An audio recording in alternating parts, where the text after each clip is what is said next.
Welcome to Fire Breathing Kittens, a standalone actual play podcast. Each episode is a separate, complete adventure, so you can listen to them in any order. Today's adventure uses the combat mechanics from the tabletop role-playing game, Lewis's Unified Role-Playing System. If you want to play LURPS too, you can find these free rules on DriveThruRPG and itch.io. Try playing LURPS with some friends. Speaking of friends, we are joined by Rusty Sherhoof. Hey y'all, Rusty here.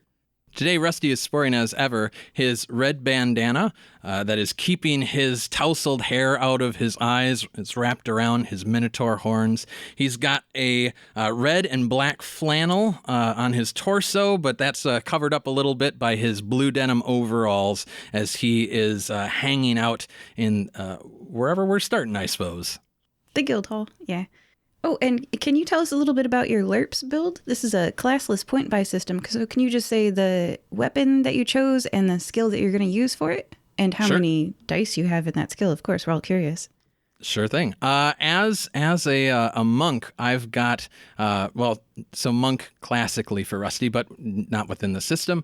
I put all my skill points into unarmed fighting, so I'm going to be rocking that maximum of 7 dice when I'm swinging unarmed. And I've got, I invested some of our character points into flavoring enchanted weaponry, a cestus and a Katar as functionally these unarmed weapons, but they're just flavored as kind of monkish abilities that he has unlocked through training.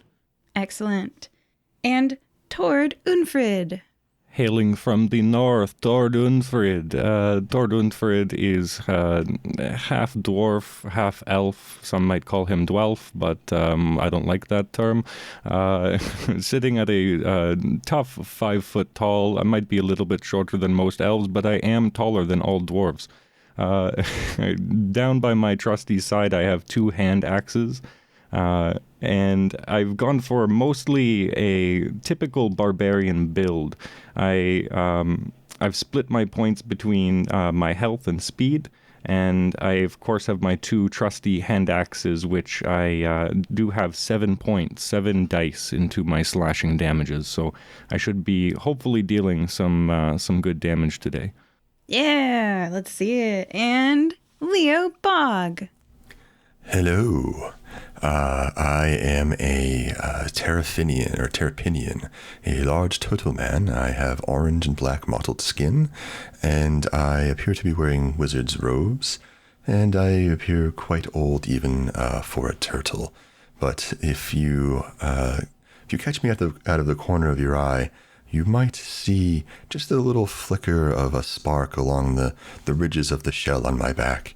And I am, as I said, I'm wearing wizard's robes. I'm clearly a wizard. And I am hoping to blast a lot of things with lightning this evening. Excellent. How many points do you have and in what? I primarily have, I believe, 6 points in lightning, as well as 6 points in, air and lightning, and 6 points in metal and transmutation. Great. Fantastic. You are all in the Fire Breathing Kittens Guild Hall. The guild is a large building with a bar, a seating area with wooden tables and chairs, and a wall with the corkboard and job flyers posted. Today, you are the only ones in the bar except for Nusi, the retired adventurer and bartender, who is on the other side of the room behind the bar, polishing something. It is eerily quiet without everyone else in the bar. The silence is disturbing. Hey, Nusi, you seen where everybody's at today? The white-haired retired adventurer is polishing for somethings behind the bar. Ha! First-year members, always surprised by annual events. Don't you know what today is? She turns away from you to set that 5th gleaming trophy cup back on its shelf behind the bar. I can't say that I rightly do. A large turtle man will look up and say, "Oh, is it a special day today?" Of course, it's the... Bang! You hear an explosion outside the bar. What could that have been? Hey, Nusi, I couldn't hear you over that banging sound outside. What exactly is today? Tord, what are you up to? Tord has just spilled his oatmeal all over the floor. What was that sound? Someone young with good knees should go look into that. Can I get some warm porridge, please? Coming right up, and Nusi turns away from Rusty and gets some warm porridge. Rusty's going to slap his thighs and stand up and say, well, someone young should go check that out. I'll go see what it is. I'll let y'all know if you need to know what it is. And heads outside of the guild hall. You rush outside, and it's fireworks.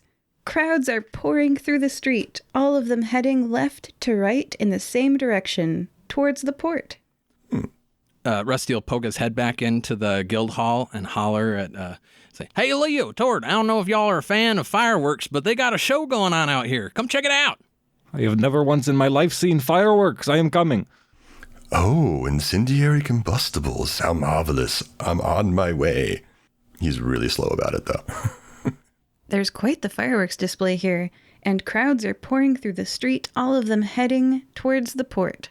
I imagine this is part of that annual event that Nusi was talking about. Y'all want to head down to the port with me and check it out? Affirmative. Absolutely. I've only ever gotten participation medals. You head to the port. A magically constructed, long, wide pier leads to a huge stadium that is floating on top of the water as if it were land. The open water of the port has been converted to a sports center. Hey, this looks like it could be a bit of fun. Oh, some sort of contest. Marvelous. Does anybody see the name of the arena? Tord squints to try to make it out. Oh, yes. It says NBA. Wait a second. That's not like that, but it says NB Arena. There we go. NB Arena. Or no. Wait. It says, let's not get copyright struck. It says BGA. That's what it says. BGA. Oh, thank goodness, it's BGA Arena. Let us go. It looks like it is quite a wild time. Maybe we could get some food on stick. Oh, food on a stick. Marvelous. Let's head on down, check it out. Maybe they got some wrestling can get up to. You walk up to the pier, and interestingly, it's clear. You can see right down into the water below. It's unnerving but cool to set your feet upon this clear, strong material that the pier is made of. The chatter of the crowd surrounds you, and you smell food aromas wafting from up ahead. It is a bright, sunny autumn day. The sun fights off any chill. So, some time passes. You make it, this is a long line, to the arena. Entering the arena. On the right is the word tickets. On the left are the words sign up. Straight ahead past the entry barrier are some arrows that say souvenirs, temples, bathrooms, food. For my players, this is me, the GM, communicating that there are 6 locations you can interact with. First, either tickets or sign up. Then, once you're inside, souvenirs, temples, bathrooms, food. I don't know about y'all if you've got some experience with carnivals and such, but I have found that sometimes if you are participating, entry comes complimentary. So I'm going to go check out that sign up, see what kind of events there might be, and see if I might also get myself entrance into the arena that way. Oh, free is for me. I will amble my way after you. Tord, never too far behind, Tord. I'm right here, boys. You head to the left towards the sign up. There is a long line of people in a hallway. There are so many people here. As you're standing there, the line shuffles forward a little bit, and then you stand, and then the line shuffles forward a little bit, and then you stand, and then the line shuffles forward a little bit. You can hear waves outside the window as you're standing on this constructed, massive building that's just treating the ocean as extra land. On the right wall, you see a sign that says, Rules. As you stand in line, they seem to be educating you about the rules before you can sign up. Rules. The entry fee is $1,000 plus 1 diamond worth at least $300, which will be returned to you if not consumed, or $1,300 even, which will not be returned. Up to 1,000 entrants may enter. Winner takes all, $1 million. The last one standing on top gets everything. You can agree to split it evenly. Being dead or unconscious means you have agreed to $0. $1 million prize. Now that's walking around money. Fresh out of diamonds, though. Do any of you have spare diamonds, perhaps? I have to admit, I tend to send off most of my earnings from the adventuring that I do as part of the Fire Breathing Kittens, so I don't know that I got that amount of scratch on me. I did have a diamond once, and Tor just looks into space. Leo will stare at you in an awkward amount of time, and then go, okay. Well then, how do we sign up then? I would be interested in glancing around to just see if there might perhaps be a promoter or two, to see if there are individuals with deeper pockets who would be interested in footing the bill for a contender for a share of potential winnings. Yes. You see a little pop-up stall that says Bank of Guasso Lending. He could use my shell for advertisement space. Nice banner across the back. Point of clarity. Is the Bank of Guasso distinct from the Bank of Niqamui, or is that the same institution? Guasso is the country, Niqamui is the city. The branch of Niqamui belongs to the Bank of Guasso. Well, I've heard a bank has quite a bit of money. Perhaps we could go in there and see if they want to give us some, yes? Yeah, I'm happy to tag along with you if you want to do that. I don't know how I feel about getting in bed with the bank. I have some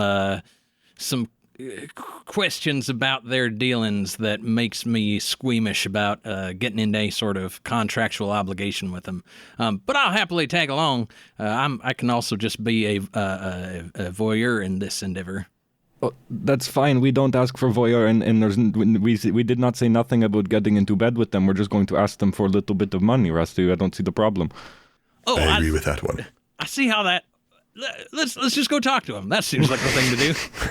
Okay, yes, let's go. I'm going to roll for species and gender. Left dice species, right dice gender. Okay, that is a human, female, working behind the counter of the Bank of Guasso. There's a smaller line here. It's maybe 2 people, as she's got all the forms ready.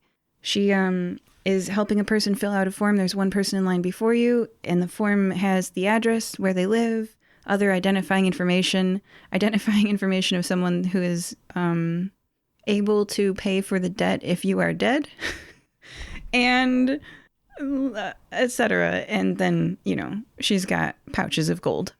She hands them a pouch of 1,300 gold, and you can see, the paperwork's pretty large print. It says that they're going to pay her back 2,000 gold, regardless of if they win or lose.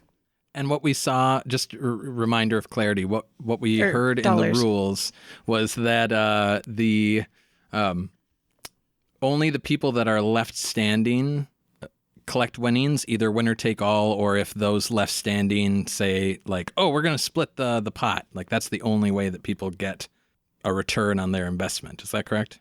That is correct. I'm going to read that. The last one standing on top gets everything. You can agree to split it evenly. Being dead or unconscious means you have agreed to 0.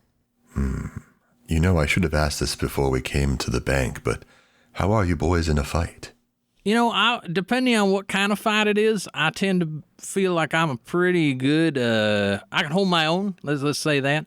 But I just don't know, I don't know that I can get on board with, especially if I need to sign up someone else who pays the debt in my absence. I don't think I can take part of that. Getting the sense you have bad credit. That's a simple answer. Let's call it that. Fair enough. What about you? I don't know. It seems pretty above board. I mean, they seem like pretty good guys. They're giving free money out. I don't see the problem. Free money, we go in, we champions of the... look at us. We... Dord looks down at himself. He thinks he's 8 foot tall, really 5 foot tall. Looks at Rusty and goes, I think we have this in the bag. I don't see why everybody is so worried.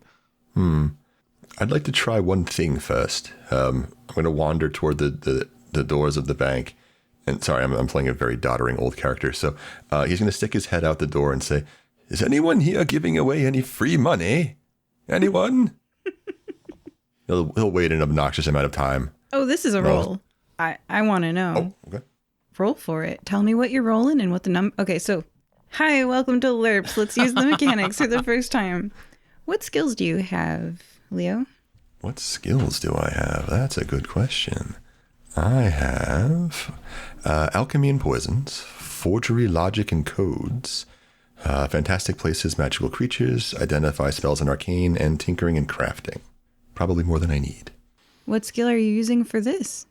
Just asking for free money. Role play it. Use one of your skills. Let's try forgery, perhaps. I am an excellent adventurer, and I promise if you sponsor us, you will get a return on your investment. I'm not promising any actual money, mind you, but fame and fortune, yes. Not the money, though. Not the money. Any takers? Okay, so you're changing the contract so that it says that you'll promote the Bank of Guasso at the top or something, and then you're like scribbling it out. Allow me. I just walk up and start writing. How about this? The question of will they allow you is going to be determined by this roll. Okay. Okay. So let's see your roll now. And let me explain rolling to the audience. In LURPS, you roll the number of D6 six-sided dice that you have skill points in the skill.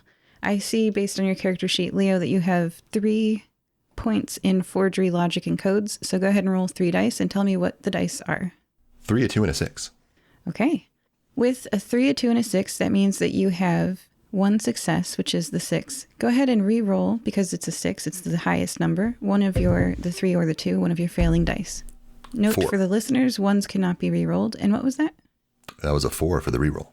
With the re-roll being a second passing number, now everything 4, 5, or 6 on dice is a success. So you got 2 successes, your 4 and your 6. And I'm going to look at this table of things. It's got forgery, logic, and codes. Oftentimes you need to use the old gray matter to decipher a complicated riddle, encode a message, or forge vital papers. Difficulty, there's 4 possible levels of difficulty here. And then there's how many successes you get determines how good you are at it. If you get 1 success, you can solve a tricky crossword puzzle. If you get 2 successes, you can fake a signature. And I think that kind of describes what we're doing here. You are faking a signature. So your 2 successes, I mean, you're not a 4, you're not going to crack the Enigma code or anything, but your 2 successes are enough that you forge this paper and you change it. She doesn't even notice. So that it says... the bank will provide funds for the adventuring team of, he'll look up mid-writing, do we have a name? I bet you can just call us the fire-breathing kittens on there. Oh, yes, that would make sense, wouldn't it? Oh, yes, fire-breathing kittens. I forgot what guild I was in. It's going to be a theme of the evening. And I'll write it to, they are an upstanding adventuring guild, and they have excellent credit. As such, the bank will be sponsoring their guild in the tournament with no extra collateral required. I'm quite happy with that. And what did you promise is their payoff? A friendly handshake. No, I will, as compensation, offer them 5% of the overall winnings. I'm going to just get my calculator out here right now. 1 second. Is that just one second? Is that 0.05 times 1 million? 50,000. Yeah. No, she really likes this deal. She gives you the little measured bags of cash, and she's like, absolutely, fire breathing kittens. We will $50,000. Yes, we will sponsor you. You're sponsored. Here's some of our logos if you want to wear them. Here you go. Wonderful. I'll start sticking them on my shell. Well, that sounds like we found a nice amicable agreement that everyone can be on board with. I don't know why, but they gave us the money without any down payment. Let's get out of here quickly. I have the bags of money. As you continue shuffling forward in line, by the way, does Tord take the money too? Tord will take any money put in front of him. Sure, yeah, absolutely. Okay. As you continue shuffling forward in line, you observe a registration table at the end of the line ahead of you. It looks like people are registering individually or in teams, paying, receiving a number to paste on their shirt or back, and then going into a room. You couldn't say what happens after that because no one is coming out of the room. By the way, engineers listening to this, one-way direction of traffic is a really good method for crowd control as long as you don't encourage people to turn around. It can cause crowd crushes, so definitely engineer your crowds, otherwise you can crush people to death. So you assume they are being directed through this room to somewhere else after they enter. The line shuffles forward, and you're now standing in front of the registration table. A yellow canary person pushes a tray across the table at you and says, "Entry fee, please." Yes, I was muted. I'm like, oh, they seem to be giving away the entry fee at the bank over there if anyone needs any. But here's my entry fee. The yellow canary person gives you an adhesive chest-sized paper proclaiming 978. Here you go, Leo. Thank you. I'll move out of the way. Oh, is that for just for individual, or is that our full crew advance there? If they gave me all the money, I'll pay for everything. Yeah, I thought it was like one big pot thing that was going around. And the canary person hands you 979 and 980 as well. I'll hand those number out. I'm going to attach that to the bib of my overalls. Rusty, I like even numbers. It's okay. 980. Oh, sure, yeah. Help yourself. And Tord will put that on his chest. Mine's going right on my shell right next to the bank's logo. You know, I've always been nervous to try these kinds of things. I saw Niqamui idol. People usually make big fool out of themselves. Really? That sounds awful. I don't want to be made a fool of. Oh, dear. The yellow canary person gestures at the door behind their registration desk and says, "One at a time." Who is going through the door first? We'll be here all day if we wait for Leo to go first, so I'll march on through. I'll follow second. I look back at the canary and I go, never go first. And I just follow him last. Everyone, please take off your headphones. This is an individual assessment. I will wave you back in with this gesture when you can put your headphones back on. Oh, except for, obviously, the first Rusty, leave your headphones on. Okay. All right. Rusty, you walk past the yellow canary person at that registration desk, open the door, and you step into an about bedroom-sized room. You can see the other wall of it clearly, but it's not close enough to touch. There are two doors, one on the left and one on the right. On the left wall, a woman sits behind a desk, leaving the majority of the room as open space. She says, "Welcome, potential competitor. My task is to eliminate the most boring 1/10 of competitors at this stage. Please, demonstrate a skill that makes you entertaining enough to be on stage in the Niqamui fighting tournament." Specifically a fighting skill, or just anything that gives you a bit of a sense of my interestingness? Anything that gives me a bit of a sense of your interestingness. I've been known to sing a few bars. We were just talking about the Niqamui idol. I didn't know if we're going to be singing people to point of unconsciousness, but I'd say there's a little tune that the lumberjacks sing back at the co-op. When they're out there felling trees, they say, "It's going down. We're yelling timber. You better move. Get out of the way." All right. What skill are you rolling, and what are your dice results? I'm going to roll diplomacy and persuasion, that I'm persuading that I am an interesting person. I've got 5 on that, so I'm going to roll those dice. And I got 6, 6, 4, 4, 4 on those dice. So I'm going to choose not to re-roll any, because that feels pretty good. Yeah, you can't actually re-roll successes. That's pretty good. So when I look at, you said what skill was that? Diplomacy? So that was diplomacy and persuasion. Oh my goodness, yeah. I'm looking up diplomacy in the skill list, and it's on page 26 of the rules. It says, I'm just going to read everything that you can do here. You are so diplomatic that you can, for one, make a person with a neutral attitude consider you an acquaintance. She's like a fan now. 2, you can persuade a farmer to allow you to rest in his barn overnight. She just wants to see you on stage. And 3, you can persuade the town guard to look the other way during a crime. She would lie for you. And 4, you can stop 2 groups of people fighting mid-fight. You're that dazzling. Oh my goodness. She presses a button on the table in front of her. She's like, like yes. The right door opens to a room with rows of chairs. And she says, Welcome! The competition will start in 1 hour at Airship Boarding Zone 2 at the top of the stadium. I'm looking forward to seeing you. That sounds great. Thank you kindly. And I'll walk on through. Beyond the door, buff people and people in wizards' robes sit in chairs arranged in lines like a waiting room. Go ahead and take off your headphones. Hello. I'm now talking to Tord's player. You walk past the yellow canary person at the registration desk, open the door, and you step into an about bedroom-sized room. You can see the other wall of it clearly, but it's not close enough to touch. There are 2 doors, one on the left and one on the right. On the left wall, a woman sits behind a desk, leaving the majority of the room as open space. She says, "Welcome, potential competitor. My task is to eliminate the most boring 1/10 of competitors at this stage. Please, demonstrate a skill that makes you entertaining enough to be on stage in the Niqamui fighting tournament."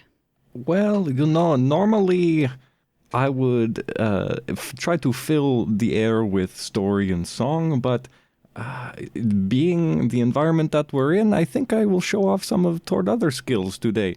And Tord's going to pull out a hand axe from his belt, and he will try to bounce it between 2 walls behind his back, and then use the call word for it to return it to his hand from behind him. Let's see your roll. What skill are you rolling? So I will roll with my light weapon. It'll be a thrown attack. I have 7 dice in my slashing weapons, and it is a fast action to use the callback word for the weapon. So I will roll 7d6.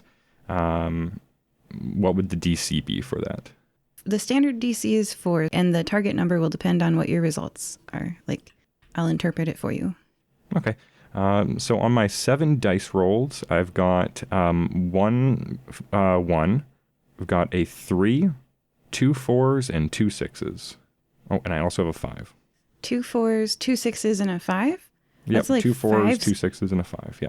2 4s, 2 6s, and a 5 is even better than a hard difficulty pass. She's so impressed. She's like, wow, that's awesome.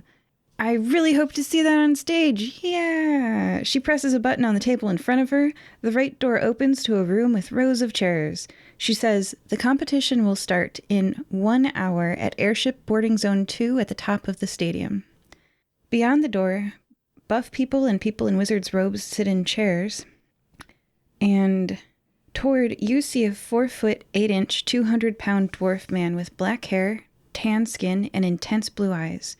He's sitting with 2 other people patiently waiting in chairs. As he waits, he inspects a very shiny, jewel-encrusted, clearly magical dagger. Do you walk through the door? Tord looks directly at the ground. he minds his own feet. He kind of looks up, glances. He looks down, and under his breath he goes, "Oh, he's so cool." And he takes a couple steps into the arena. Yes, I will enter. All right, you're in the waiting room. He's also sitting and waiting. When you walk through the waiting room door, he smiles and stands up saying, "Torque, about time." "Oh, that was taking too long." But then he steps closer to you. He stares at you awkwardly. His 2 companions, a sultry woman with black hair and green eyes, and a half-dwarf, half-elf man, look at you in confusion. Gorb, very nice to see you, friend. I see you have some compatriots, some new adventuring party, perhaps? Annabelle, Evan, this is Torden. Torden, this is Annabelle and Evan. Annabelle and Evan, you... Okay. I see similar party makeup to perhaps old party. Are you feeling a little bit sentimental, Gorb? A half-elf, half-dwarf with blonde hair and fair skin steps out of the door behind you, Tord. He looks like he could be your twin. Oh, no. Gorb, tell me, you're not trying to replace me with second best. That looked like Niqamui Mart version. Gorb is so embarrassed. He looks down at his feet and he turns bright red. And he goes, I should have expected to see you here. Did you get the letter too? The letter, no. We just asked the bank for a big sack of money to come in here. We saw fireworks. Tord never gotten medal before. Why are you here, Gorb? The letter. I have no idea what you speak of. Gorb holds out a letter. I will take a look and read it. It says, You are cordially invited to the Niqamui fighting tournament. Greetings, my darling friend Gorb. Have you heard of the grand tournament approaching? A spectacular clash of skill and strength. It promises glory and excitement, just the perfect place for us to reunite. I can assure you, the thrill of competition is unlike any other. Imagine the cheers of the crowd, the taste of victory. What a delightful rush. You wouldn't want to miss your chance to shine, would you? And who knows, I might even conjure a few special surprises to keep things interesting. Just think of it, facing your fears in a playful arena, with death on the line. Sounds enchanting, doesn't it? Join me. Let's make new memories, perhaps even more amusing than the last time. signed, Tiklosh. Playful at first, Tord starts to rip at the edges of the paper. He goes, Gorb, what is this about, brother? I don't understand. This name, Are you in bed with Tikolosh? What is this? Gorb! No! And he looks like he's gonna faint, and the sultry woman pats his shoulder, and he's like, he gathers himself, and he's like, oh, when I read this letter, I panicked. At first I threw it into the fire, but the letter was on my front stoop the next morning as well. She pats his shoulder. She's like, there. And he holds her hand, and he looks at you, and he's like, Annabelle reasoned that they know where I live, so all time for hiding is past. She and Evan and Torque have bravely come with me today to face my past. Our past, Torden. He looks you in the eye. I think that I have just about come to terms with my past, Gorb. If you have afflictions about your own, perhaps that is something you need to deal with yourself.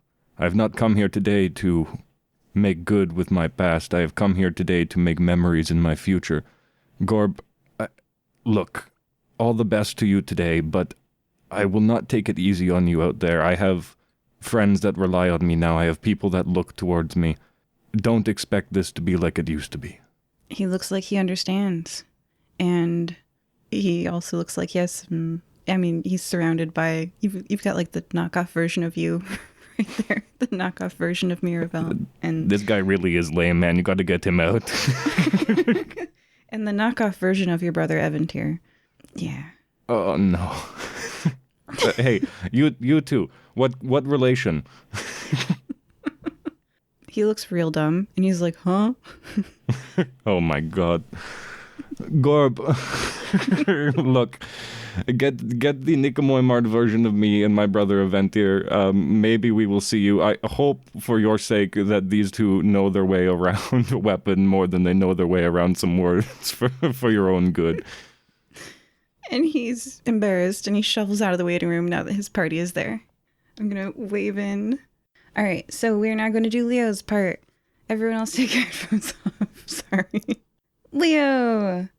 You walk past the yellow canary person at the registration desk, open the door, and you step into an about bedroom-sized room. You can see the other wall of it clearly, but it's not close enough to touch. There are two doors, one on the left and one on the right. On the left wall, a woman sits behind a desk, leaving the majority of the room as open space. She says, Welcome, potential competitor. My task is to eliminate the most boring 1/10 of competitors at this stage. Please demonstrate a skill that makes you entertaining enough to be on stage in the Niqamui fighting tournament. Oh my. Right. Putting me right on the spot. Well, what kind of skill would you like? I know, you can see he's a little flustered. I know magic.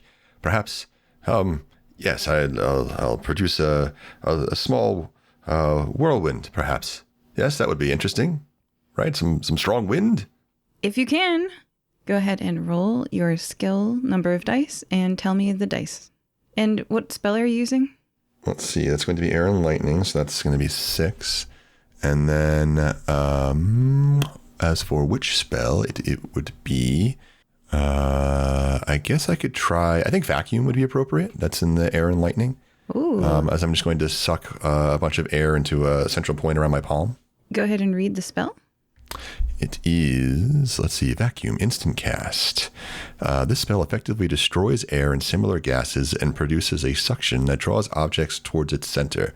It affects larger areas at higher levels. I would just like to cast it at the first level just to prove that I can. In a small space, I would imagine that would probably suck every piece of paper in the room towards me.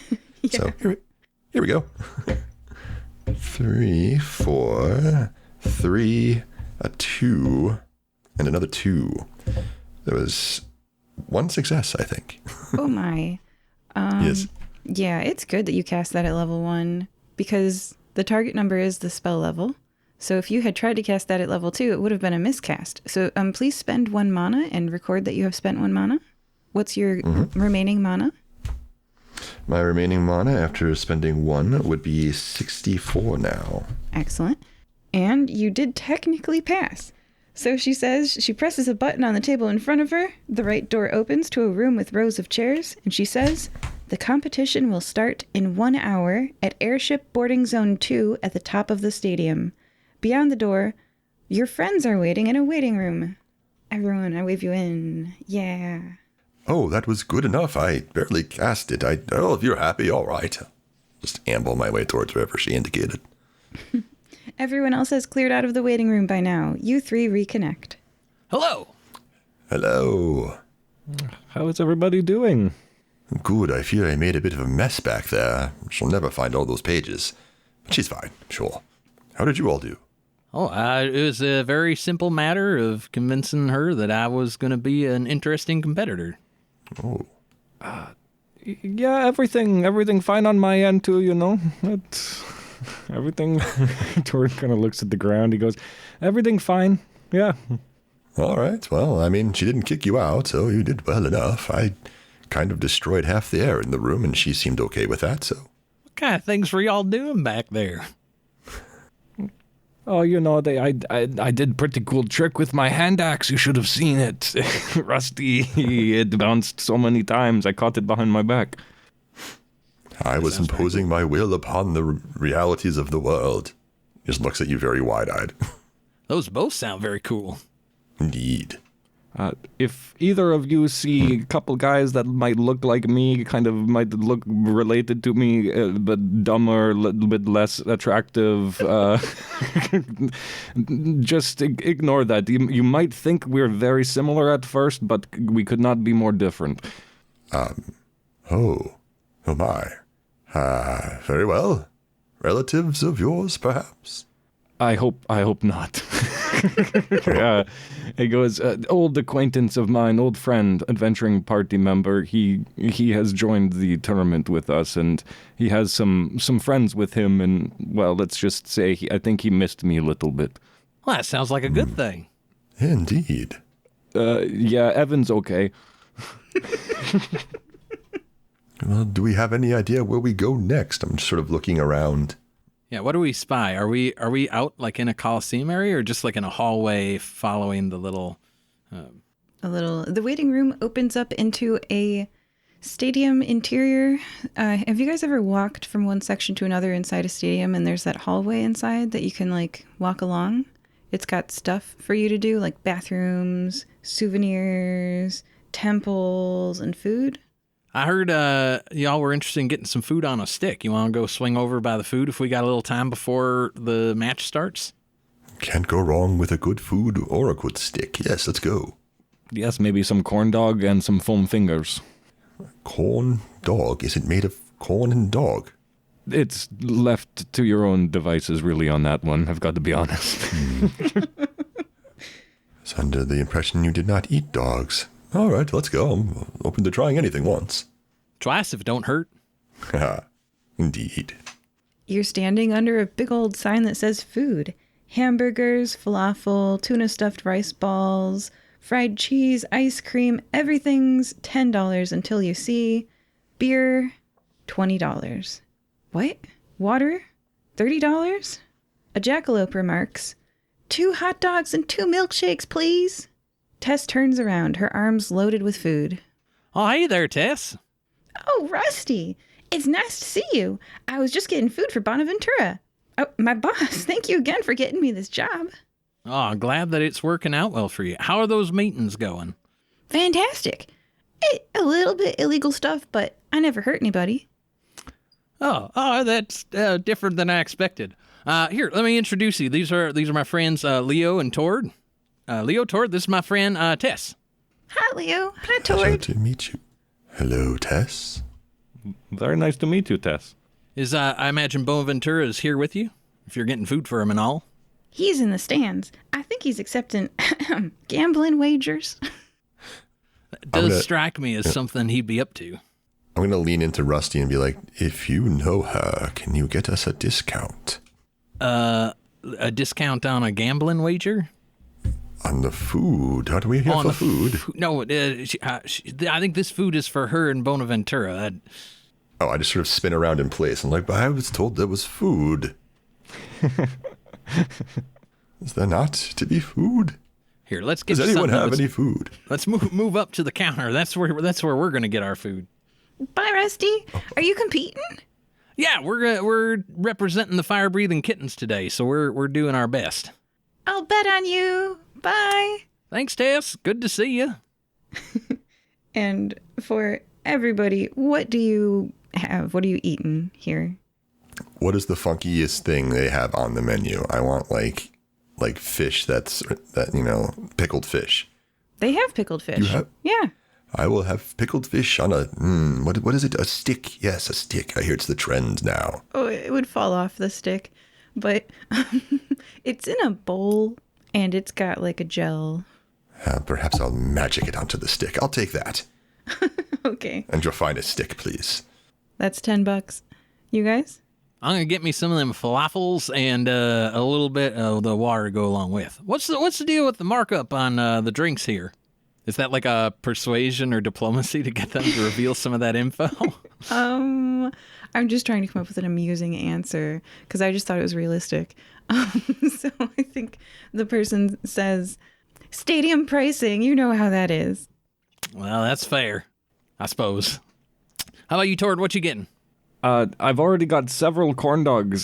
Tord goes to turn back towards the back of the stadium, and he bumps into Leo, and he gets a whiff of the pickled fish. Oh, what is that?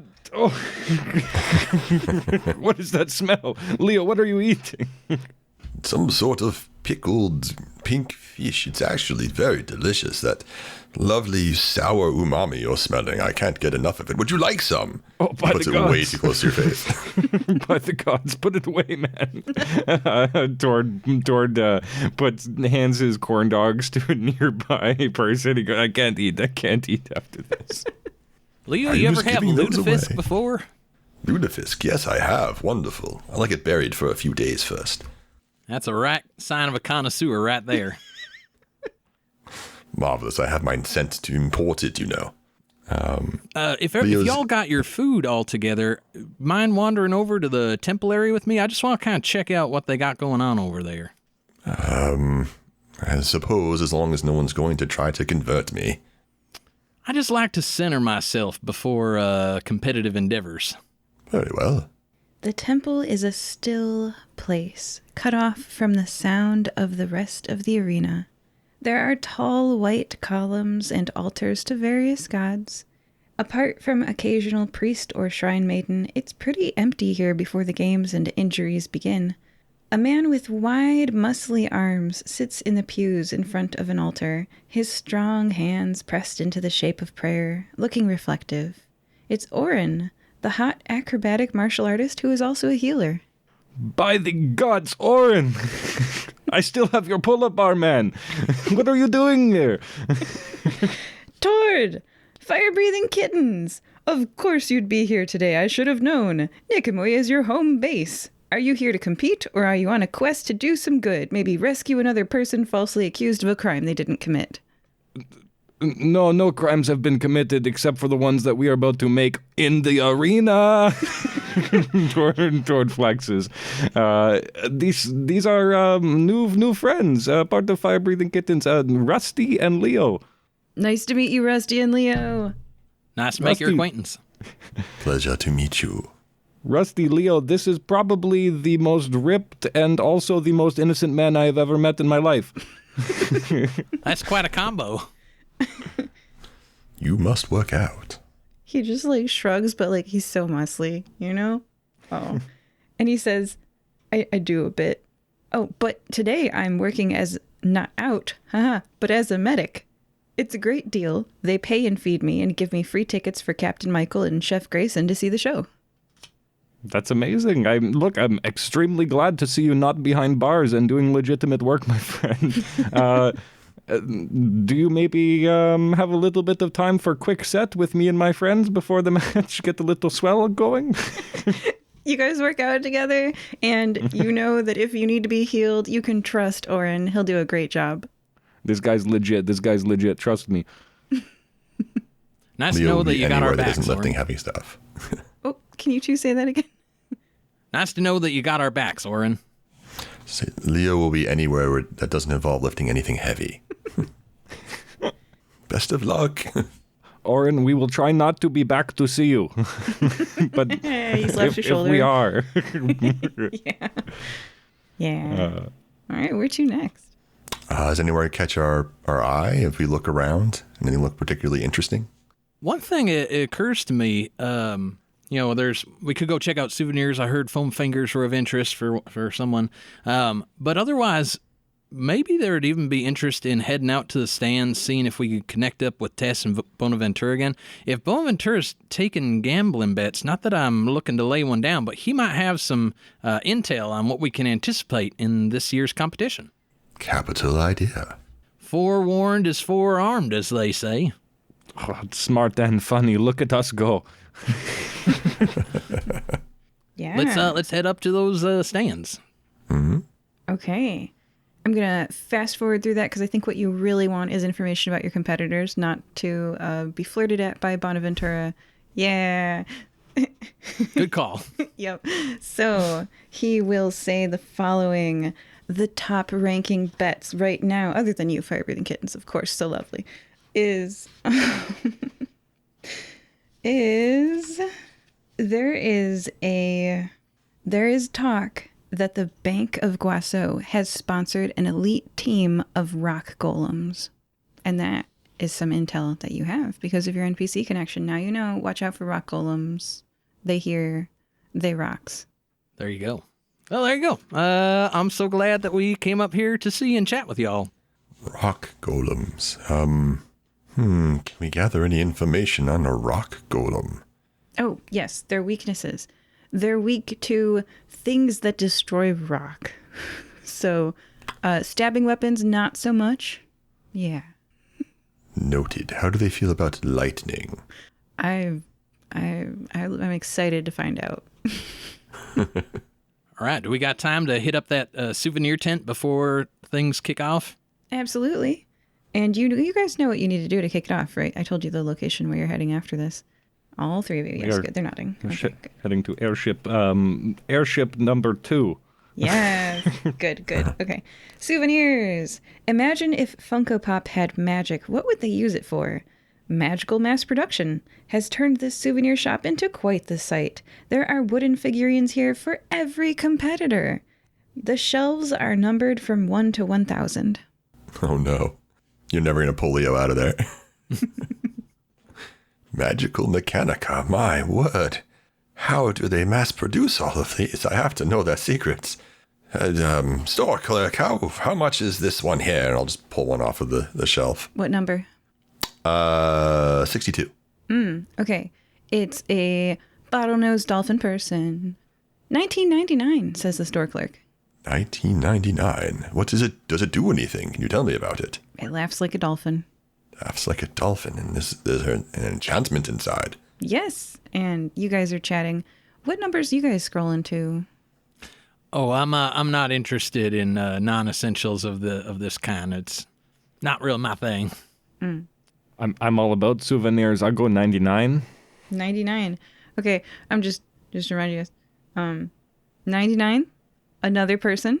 It's a dark elf, and they're wearing the number 99 in like a white square on their chest in the figurine. What numbers do these go up to again? Sorry. 1,000. 1,000. Maybe I'd take a look at 980 then instead. This guy looking pretty ripped up here. It's a little mini of you, and not the knockoff Niqamui Mart version. You for real, wearing your 980 white number on your chest, just like you are. Can I look for an Evan too? Yes. Yeah, he's there. I begrudgingly buy myself and Evan. Wait, you found yourself? Yes, me and the knockoff version of me. See, look, hold them both up beside each other. That's amazing. Or, sorry, knockoff version of my brother Aventier. Look, it's like we're finally together again, except this one much stupider and less good looking. Yes, they really captured that part. Are you walking up? Who's walking up to the 900? Well, now I'm looking for one of me. Okay. And your number is? 978. Yeah. When you walk towards the 900s, there's a 25-year-old half-orc holding a figurine. She has purple hair, pale green skin, and black eyes. She sees you and holds up the figurine. It's you, Leo. Matching your clothes and the paper number on you exactly, down to the details. A big tag shows it cost only $19.99. What a bargain. Is she looking like she wants to buy it herself? Yeah. Oh, Well, that's definitely... there's several of these. Okay. Yeah. That's probably the best one here. You should buy at least one or two, perhaps. I'm going to buy one as well. Professor Bog, you've become so famous. I have. Do I know you? I adjust my spectacles that I forgot to mention I'm wearing. Oh, it's Lyra Wolfsbane. I thought you'd remember me. You mentored me. Oh, yes, of course. It's clear I don't. Lovely to see you again. Oh. What are you doing here? I'm cheering for people, and I'm going to roll to see whether or not she still buys this. No. She puts the figurine back on the shelf. Did you forget your figurine of me? It's me. Oh my gosh, your you're favorite right. professor. So right. Apparently. She just picks it up and walks around the store. Bye. I don't think she's going to buy that. But I'm going to buy one. I'll take it up and go purchase it. I come back to the group look, it's me. Let's pretend that we're fighting. Leo. You just have a little toy battle in the... All right, kids. Let's if y'all are done play fighting, let's maybe head up to that airship. What? Oh, yes, of course. What are we here again for? For being the last folks standing, as I understand. Oh, I thought that would be chairs. All right, well, let's go. Then. Does anyone need to go to the bathroom before we go? He was always. I'll be right back. Fast forward through that. Okay, Leo sneaks off to the bathrooms. Okay, Leo.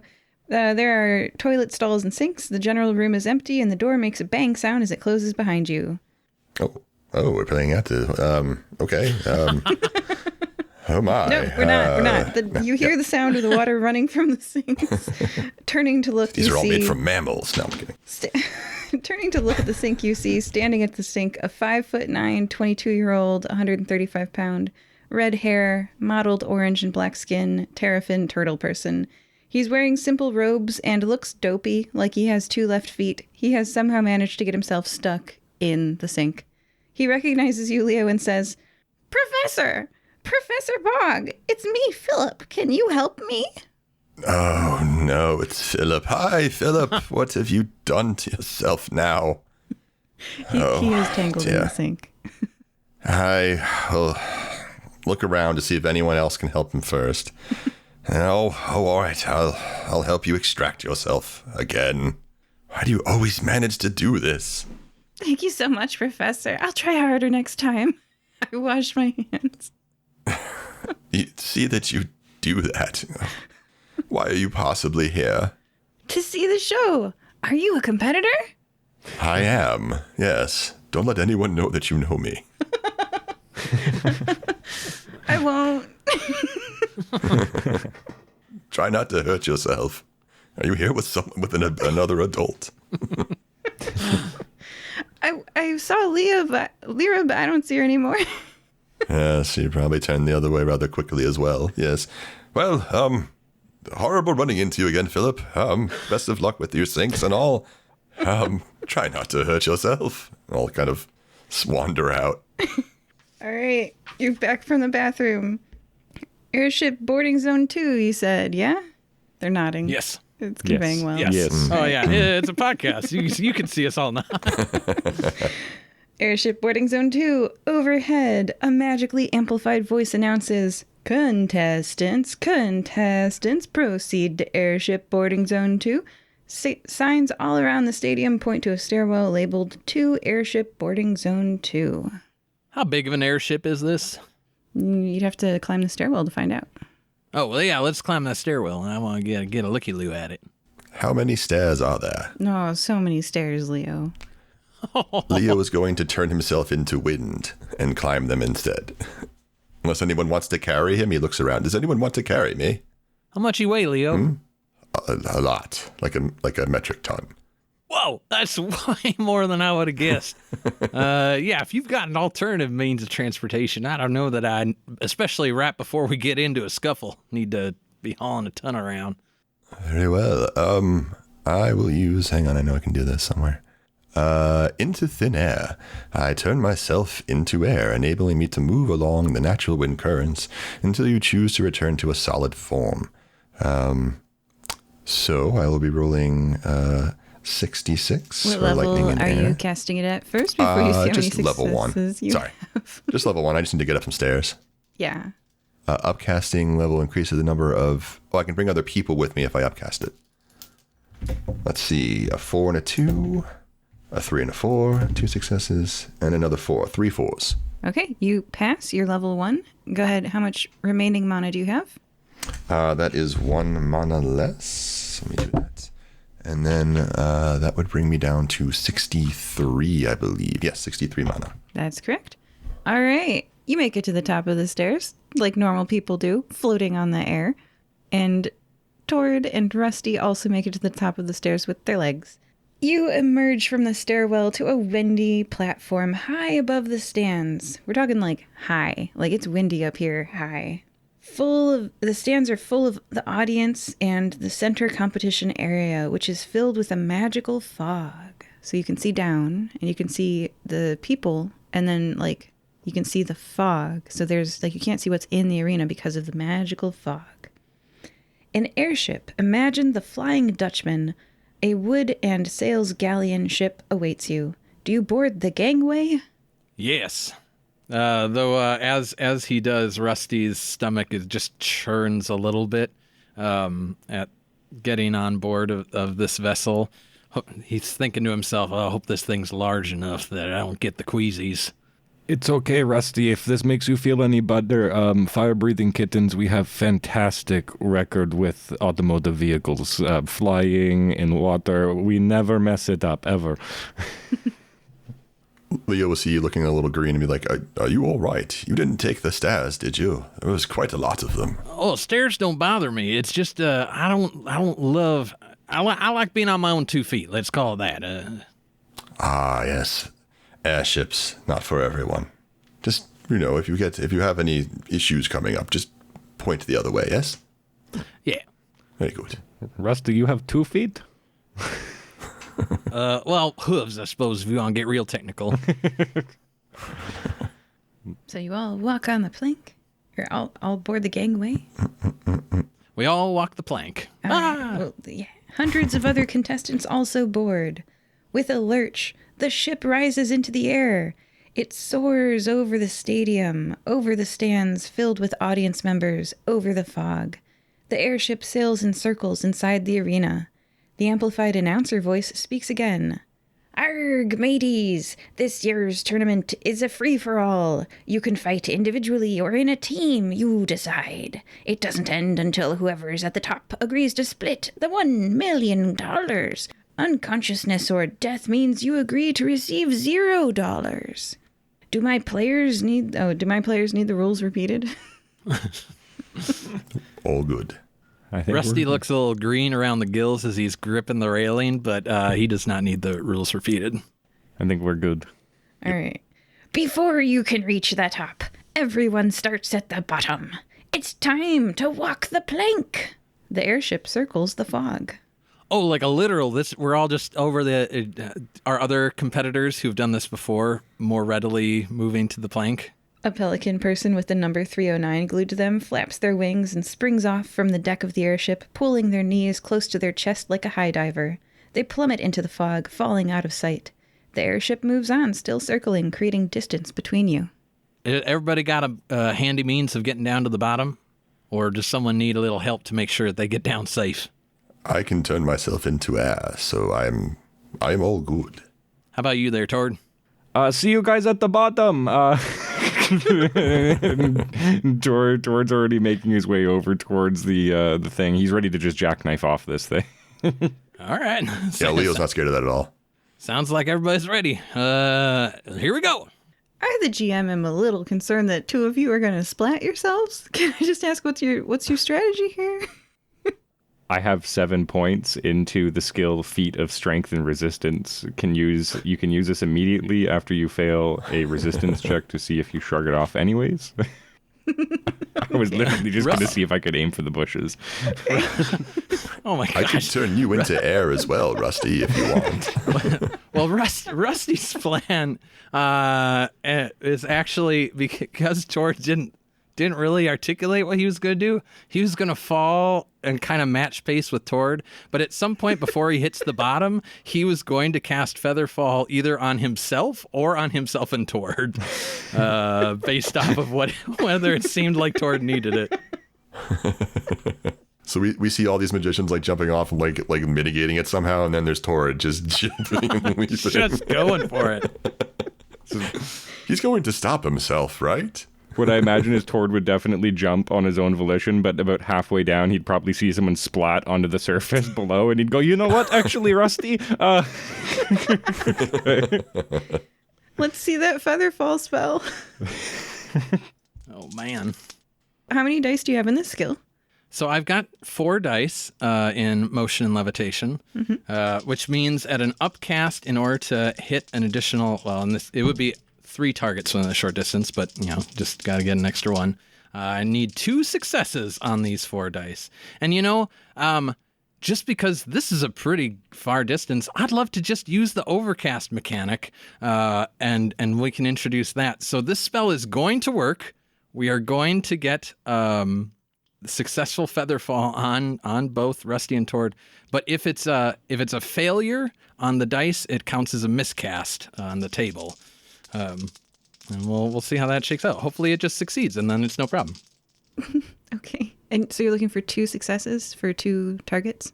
Looking for 2 successes for 2 targets. And level 2. So if this had been just for myself, it would have been A-okay with 1-4-3-3-1. But as it stands, let's find out what that miscast table does. Oh my gosh. We got this, Rusty. It's like, oh man. Oh, he so almost did. Let's talk about that miscast table on page 77.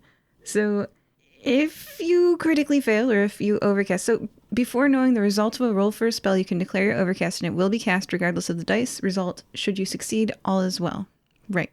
So what is the point of that? But if you fail. It turns any failure into a miscast, or into the where you receive the penalty of a miscast. Okay, but if you succeeded, wouldn't it have just succeeded as well? Yeah, I think so. So why overcast it? Because if you fail, the spells or if you miscast when you overcast, I think the spell is still successful. Oh, like it still works. Tord does not splat. Yeah, so Tord and Rusty do not splat. Okay. Rusty's going to take some kind of miscasting penalty. All right. Please roll a 1 to a 6, and I will explain what happened. Oh, golly. Interesting. I love to see how you resolve this, GM. I got a 4 on a level 2 spell, which means the spell resolves with half the results, such as half damage or half duration. Oh, it's actually only a level 1 miscast. Because it was an upcasted success. spell. Yes. Oh, perfect. Oh, great. Yeah. Okay. So here's what happens. Everyone else speeds up. Okay, so to explain to the listeners, the miscast level is the number of successes you got subtracted from the number of successes you needed. So he needed 2 successes and he got 1. So that's a level 1 miscast. and it says everyone else speeds up, or maybe you slow down. Your movement speed is halved for 1 minute per spell level. So that's 2 full minutes of you're going to know why this is very important, that you move slowly. What an interesting thing to happen as you're about to find out. So Tord, you don't splat, but man, Rusty's moving real slow and he's talking at like half speed. You've never seen such a thing. And Rusty, Tord sounds like a chipmunk to you. Go ahead and roleplay that. Hey there, Tord. You okay? Rusty, did you cast some kind of time spell on us? I suppose you could call it that. It just slows our fall. I think it slowed a little bit more than our fall, Rusty. Do we see Leo? That's a good question. Leo, what are you doing? Leo would cast another use of that turn into air spell, and I got 4 successes out of 6. 4, 5, 5, and a 6. Yeah, you needed 1. Perfect. Yep. And you didn't get 3 ones, so you didn't miscast. That's good, too. I kind of float next to him, and I'm like, and I go next to Rusty, I'm like, oh, well, I see you've been working on your speech patterns. You sound much better now. I say, I like your speech patterns now. You're talking much more eloquently, and I like the cadence of your words. Did you also cast a haste spell in preparation for the contest? No, I'm just very old. That don't make a lick of sense. You say that because you're not old. I'm talking like a ghost. Old. The fog is dense around you all, but you're all together. Rising before you is a giant 5-tiered pyramid. If you've seen the show Guts, this is the aggro crag. We'll call it the Gutsy Mountain. Mist comes off it, boulders roll, it's making crunching sounds. You all are standing approximately at the LURPS, very far distance away from the aggro crag from Guts. There are rocks rolling down it, there is fog coming off it, it's making spooky sounds. There are fellow competitors around you. As the priests and clerics and paladins take away the revived competitors through a tunnel system, which is very convenient, and which I won't mention much more, but it's there for the priests only, you guys. The others around you stand up and dust themselves off. One of them starts to confront you. This is a 6-foot-tall, 200-pound human man. His fair skin has been burned, and what little is left of his scalp, still can, produces black hair. He comes up to you and pokes Rusty in the chest. It's you, the bad briefcase deliverer. The reason I got exiled. I don't care if this reality I've been banished to is different than mine. In my plane of Niqamui, a version of you bungled a job and really screwed me over. You're why I have this, he points to his burn scars. Thank you, gods. Your gift to Mr. Chen is much appreciated today. He cracks his knuckles, smiles, and withdraws a sword. And at half speed, Rusty reacts. What are you doing here? I heard you got removed from the Christmas list. I'm gonna roll to hit you as he replies. Sword slash. I get to roll my mat. That is a 665. I absolutely hit you. I hit on ones. And I will deal 1d3 slashing damage to you. And that is 3 damage. Please take 3 damage, Rusty. As he says, I've been exiled, you little twerp. Because of you, or someone who looked like you, which is good enough for me. And he slashes you. You take 3 damage. What's your hit point set now? So my understanding is my 3 toughness feats just shrug that off. And so his dagger blade just kind of brushes off my thick hide. What's the name of your feat? And I'll Toughness. I've got toughness 3 times. And then I got armor if we need to get into that. But I think the toughness will just take care of it. Okay, I don't know if you can have a feat more than once. Can you have a feat more than once? I believe it specifically says, if you're looking up the toughness Yes. feat, it says in there for each iteration that it's taken. Okay, I'm going to try to look up the toughness feat. I'm seeing what page feats are on. 16? Okay. 16, Tough. 17? You gain +1 damage reduction against all damage types each time you gain this feat. This works with armor, but you cannot block more than 10 damage even if the total result would exceed that. So you gain +1 damage reduction against all damage types each time you gain this feat. Well, goodness. You are pretty tough. Yeah. Just glance that blue aside. Yeah. Hey, it's good for Leo that there's a tank here. That's true. All right. Yeah, he is going to try to slash you with his sword slash now. And he's like, why won't you die? And he's going to try to roll to hit you. This is a hit 3. Let's see if I can get this. Oh, no, I can't. Well, wait, I got to re-roll because of that 6. I rolled a 6, a 5, and a 3. A 6, a 4, and a 3. And I re-rolled and I got a 6, a 5, and a 4. That hits you. You take 2d6 of slashing damage this time, which is 9. Oh, yeah. All right. So 3 knocks off from the toughness. So that brings us to 6. And then this is slashing damage. Mm-hmm. And so I've got 2 points of hard leather bracer slashing. So that's going to knock another 2 off to bring it to 4. Mm-hmm. And then I've got my jackplate greaves, which are piercing proficient. So I'm going to roll 2d6 to see if I get 5 or 6 in order to negate an additional. And I got a 6. So that's going to take another one off. So I take 4.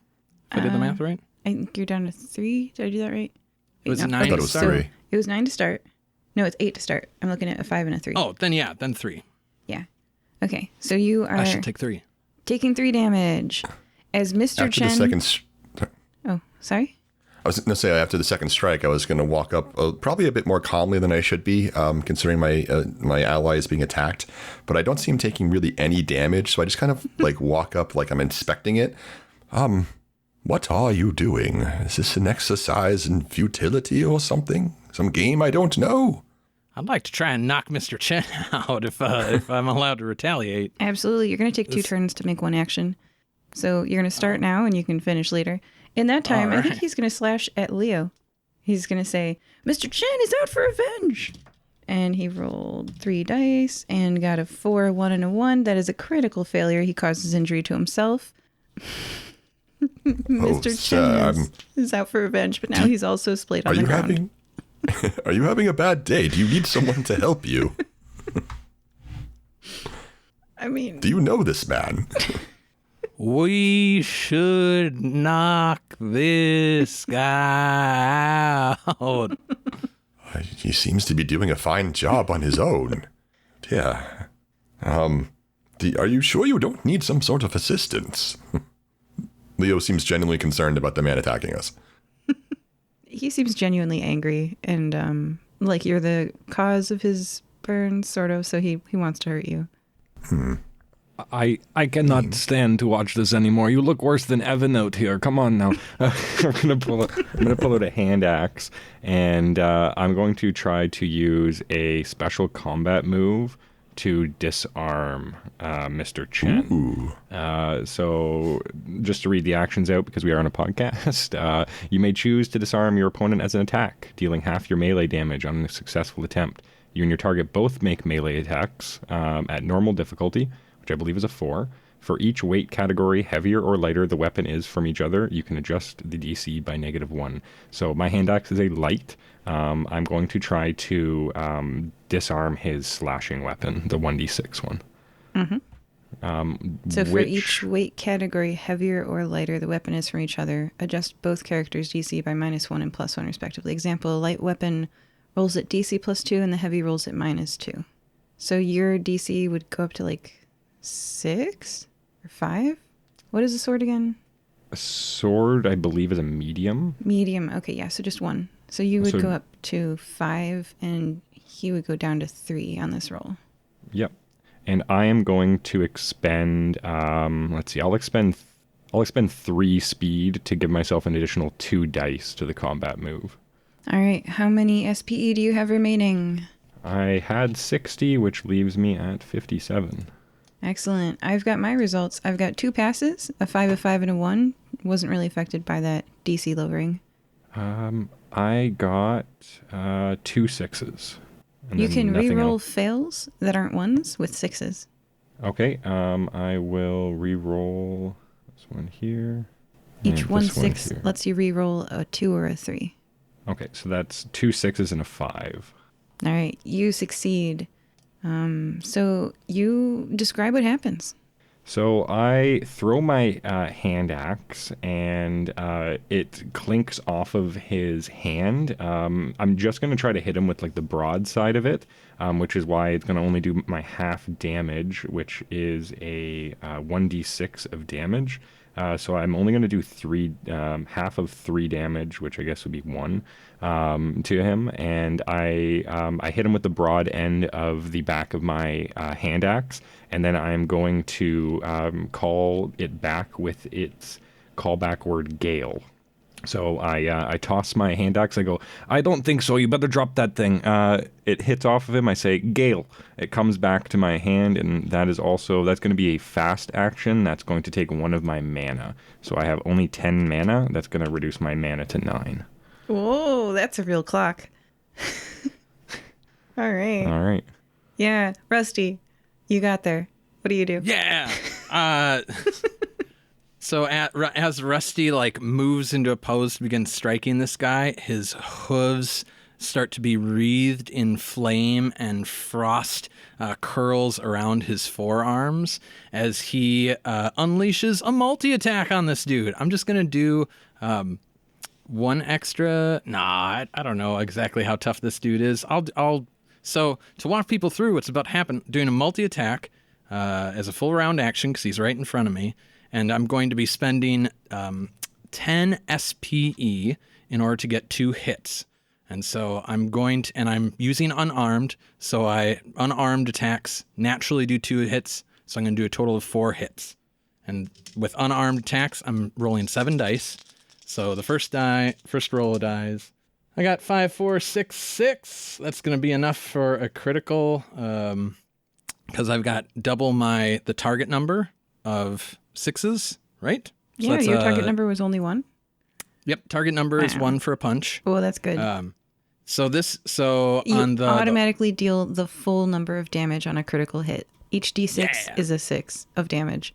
I'm going to tell you right now with your 3 remaining hits that if this person goes at negative half of their hit points, they will die. If they go to 0 hit points, they will be unconscious. Right now, they are not unconscious, and there's a clue. How does the system work? Am I allowed to pull, like I've declared, because I need to declare my SPE, like I don't have to beat this guy to death just because I said I was spending my 10 SPE, right? Okay, so I will let you pause and reevaluate his level of consciousness after each punch. And also personally, as a GM, I always let my players declare that they're doing non-lethal damage if they want to. Perfect. That sounds great.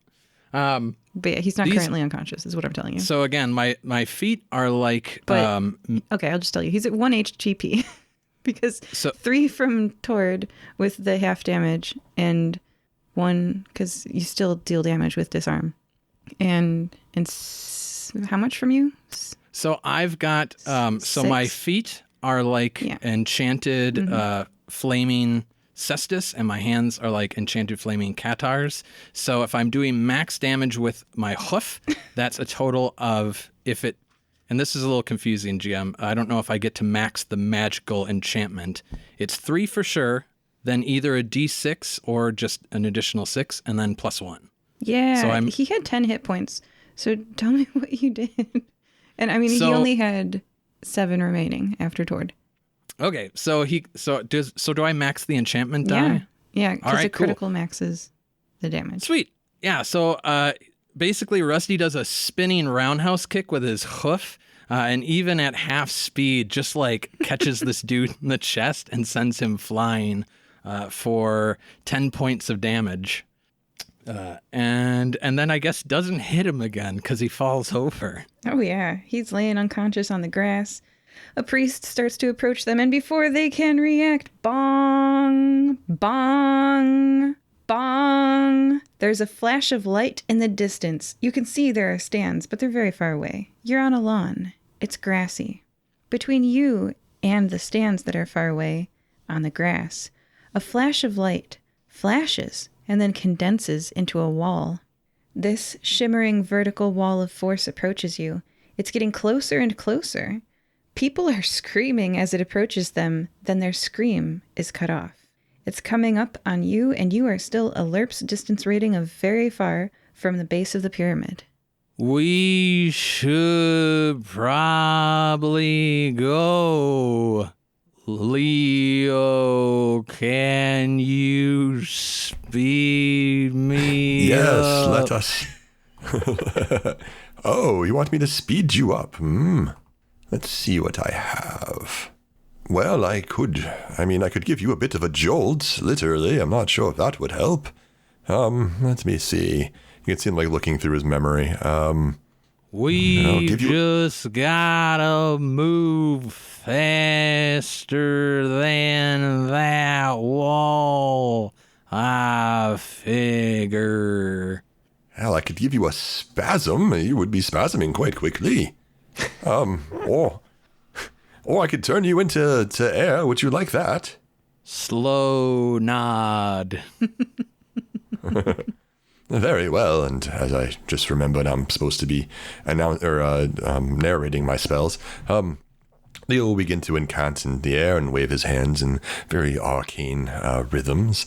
And, I think he would just probably announce the name of the spell. Into thin air with you. And the level. And You would say the level. At a level 1, as I only need one individual. Close. It's yourself at level 1. Oh, I need a level 2 then. That's good because I got a 2, a 2, a 4, a 4, and a 1 and a 1.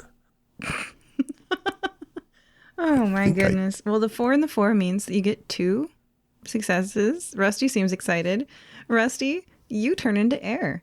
You do not risk being dispersed while in this form, but also cannot act while in this form either. You can only move. Right. I upcast that, so I'm removing 2. Actually, how much is an upcast? 3 The breeze that is Rusty begins to float away from the direction of the oncoming, seems like danger wall. That's a good interpretation. And then for Leo's player, on page 54, you will note a spell level and mana cost table. At level 2, it costs you 3 mana to do that. What's your remaining mana? 59 currently. It's a ticking clock. I love it. More ticking clocks. More. Anyway, so Rusty, you are floating towards the aggro crag. You're moving at normal movement speed. Feels like I'm flying. Tord's probably not exactly sure they can move on their own volition at first, so he's like behind them, like blowing at them like a birthday candle, like, come on, guys, we have to go. You're not helping. And then I just start running with them. You're running. Behind you, the wall reaches where you had been. Mr. Chen is laying on the ground, and the wall hits them. Electricity zaps all over his skin. He goes zzz, like a stun gun and twitches. Mr. Chen looks unconscious and still alive, but you notice his sword has disintegrated. Your weapons are in mortal peril. Oh, you didn't like him, did you?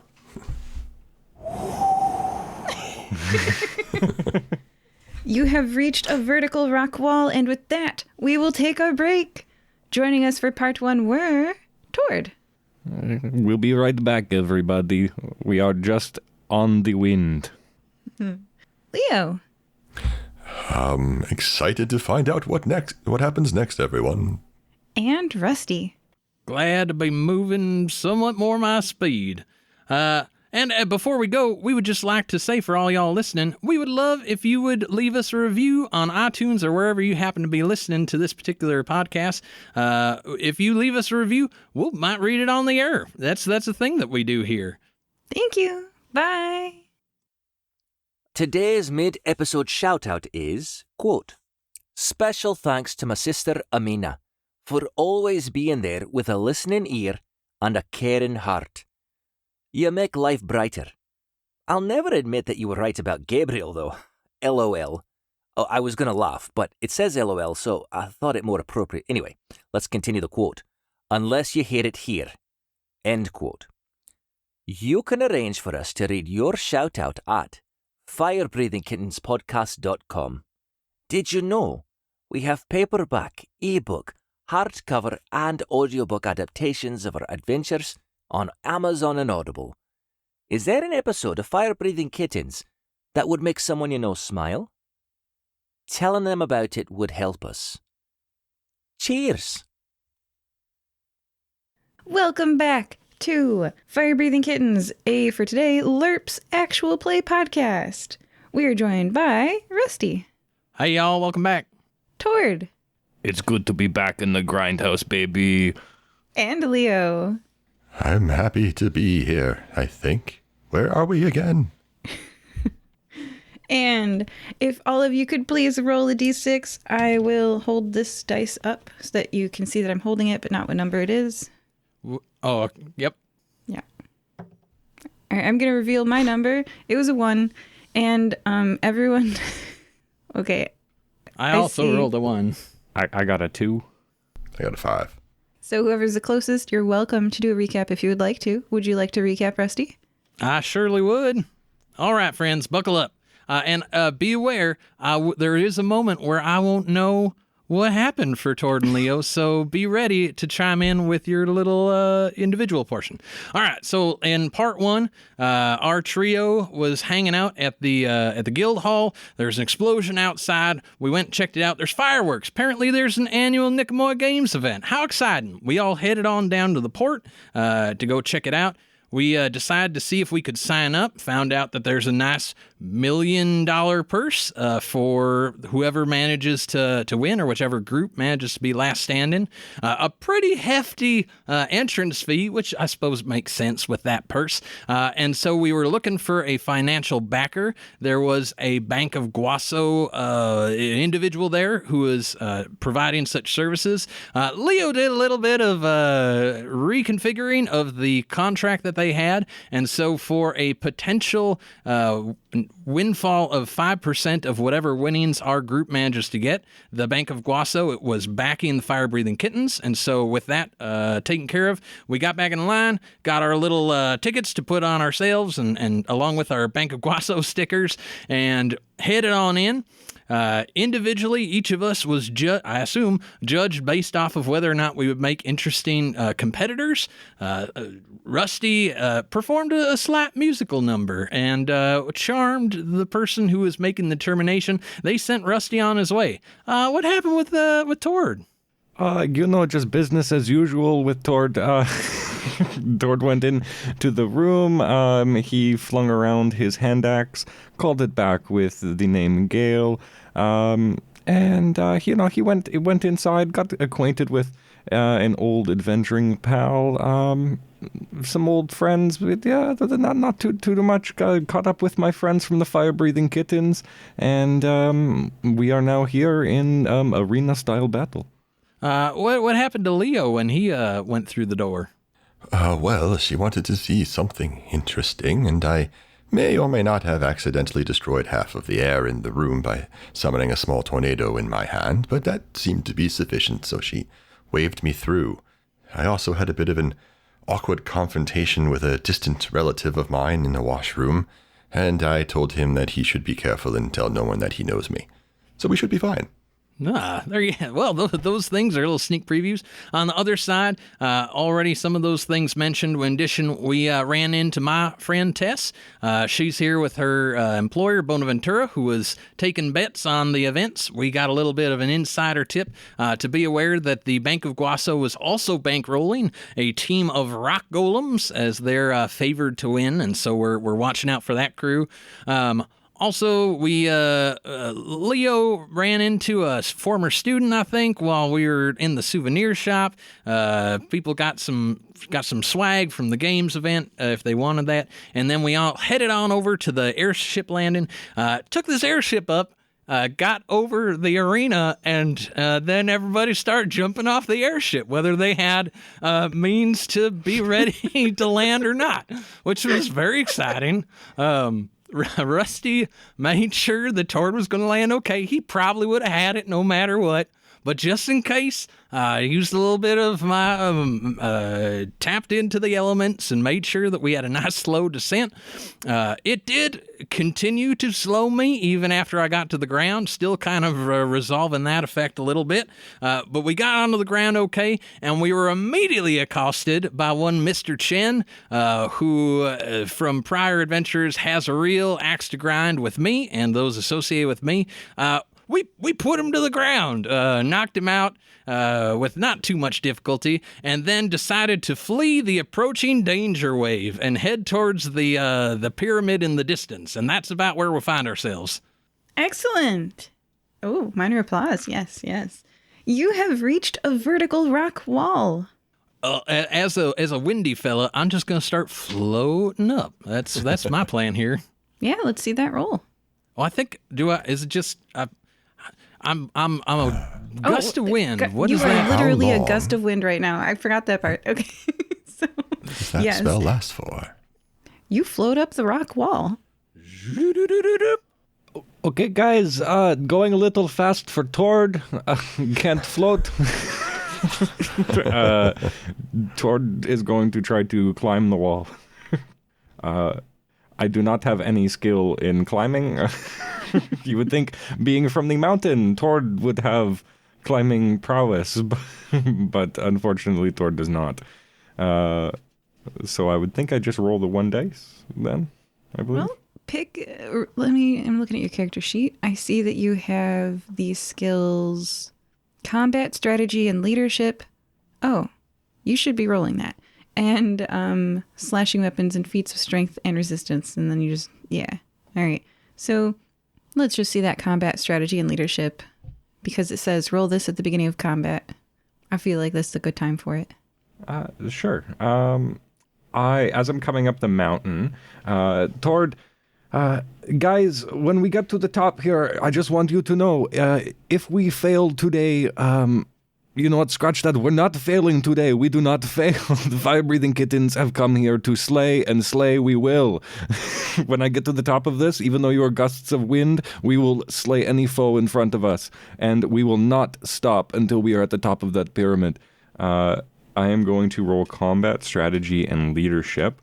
I roll it at the beginning of combat. Every success I gain grants +1 die to allies when they choose.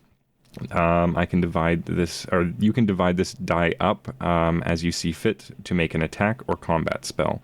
But this is only for 2 hit rolls. All right, so I have 7 in that skill, so I'm going to roll 7 dice. That is 2 4s, a 6, and a 5. Yes. I'm looking at the table on page 26. 2 4s, a 6, and a 5 means that there's 4. Oh, your 6 can reroll one of the non-1 failures. And that is another 6, so that's 2 4s, 2 6s, and a 5. Do you have any other non-1 failures? I do, yes. That new 6 can re-roll it. That is another 6. Oh my gosh. Do you have any other non-1 failures? And that one is only a 2, so that's 6 successes. Oh my goodness. And the target, well, it's not really how that works for these skills. Okay, there's no target number. Okay, so it says, trivial, you can guess what damage type a monster is likely to deal. You get that. Easy, rally an ally from the fear effect. Medium, control a panicking crowd or ally. Hard, know the vital skills and stats of a monster. So because of your, how many dice? 6. 6. How do you distribute that before we move on? Just 3 and 3. 3 to Rusty and 3 to Leo. Okay. You guys have those dice to add to your to hit things. Keep track of that. Okay. And you, with your combat, strategy, and leadership, you see this rock wall. You take a good look at it, and you see that up there on the right, it blinks back. Guys, you might want to float a little bit back down. This rock wall just blinked at me. I'm sorry, what? And we'll talk about that in a bit. I want to know how Leo is getting up this rock wall. I assume Tord is climbing, right? Yeah. Yeah. Okay. Leo, how are you getting up? Leo's also a puff of air, and he is floating his way up.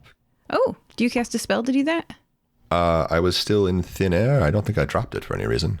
Okay, we got 2 airs. We got One very aware toward. Okay, so this rock wall not only has boulders coming at you because it's the gutsy mountain, there are also competitors uphill of you who are making it more likely that they are the last one on the mountain. A combination of random and piloted and steered and thrown rocks are coming at you. I've created a dilemma. You describe your solution, roll to see how well it goes, and you have spotted it's a rock. But it isn't a rock. A pile of rocks with 2 eyes in it is up the wall, leaning over it, possibly looking at you, Tord. Maybe that's not a person. Maybe you're just imagining a face in rocks. Or maybe they're just a random person who wandered into the arena. A rock golem with a white adhesive number on their back, with a hand-like rock raised, with a boulder held in that hand-like rock.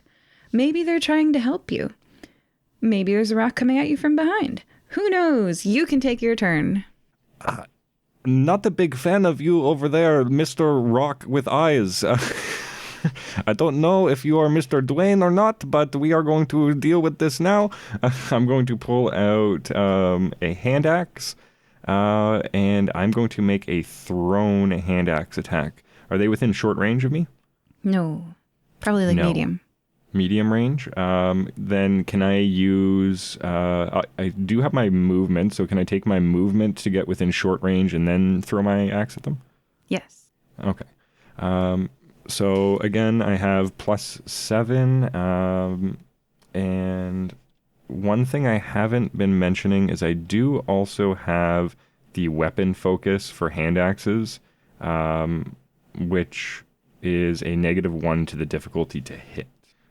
So when I roll these, I should get -1 to the difficulty. So 7d6s. 3s will succeed for you.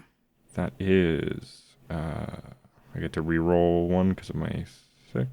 That is 7 successes. That's 2 6s and 5 4s. Wow. Okay, what was your target number? The target number was 3, I believe. Okay. All right. I don't know. You tell me. It's based on your weapon heaviness. 2. It's light. Sorry, 2. Okay, that meets your target number. I was checking for critical successes. Describe what happens as this rock golem does not surprise you. You were about to take 4 damage, but because you saw it first, you don't. What happens?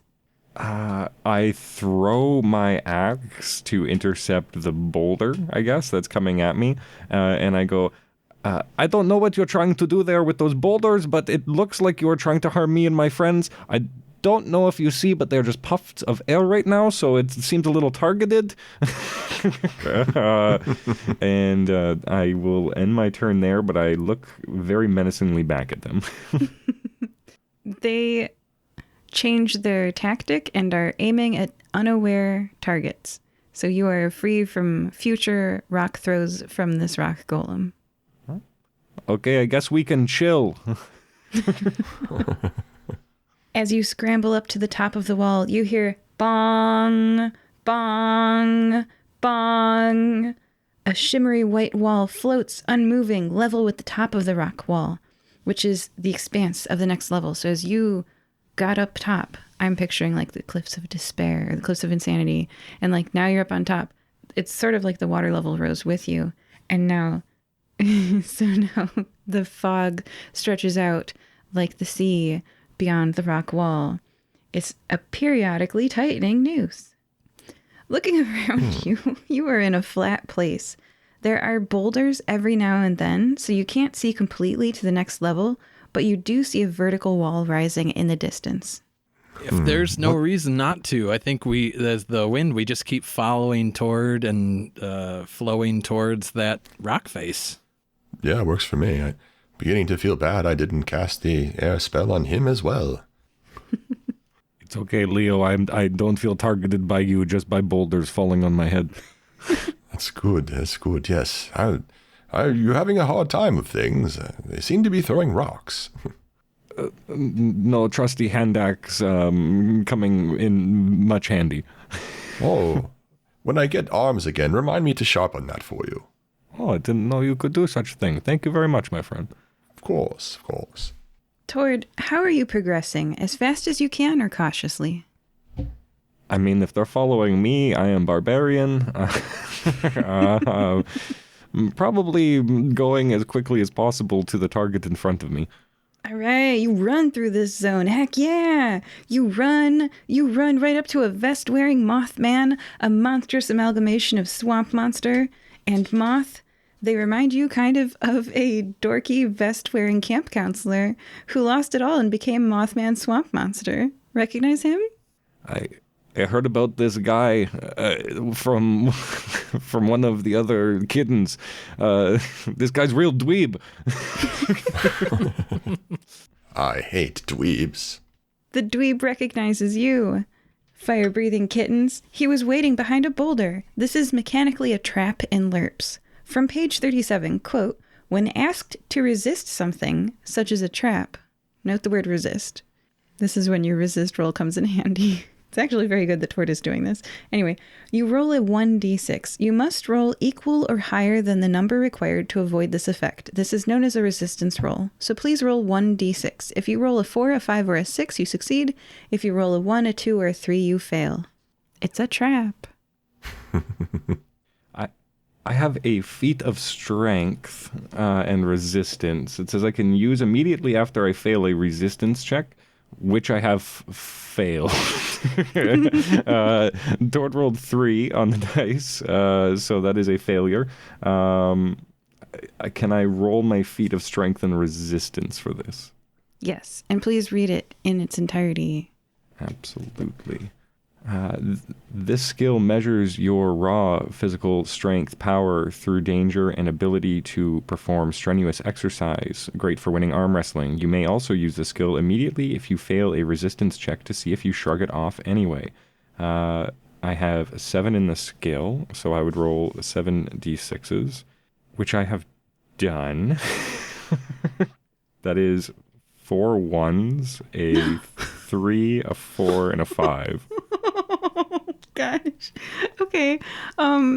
Interpreting the skill table, if you had gotten 4 successes, you would have ignored fatigue from carrying heavy loads for hours. Amazing resistance. If you'd gotten 3 successes, you would have been able to bend iron bars or wrench doors from their hinges. If you'd gotten 2 successes, you would be able to beat most people at arm wrestling.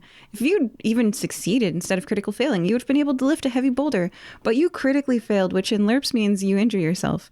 And so he is gonna push you.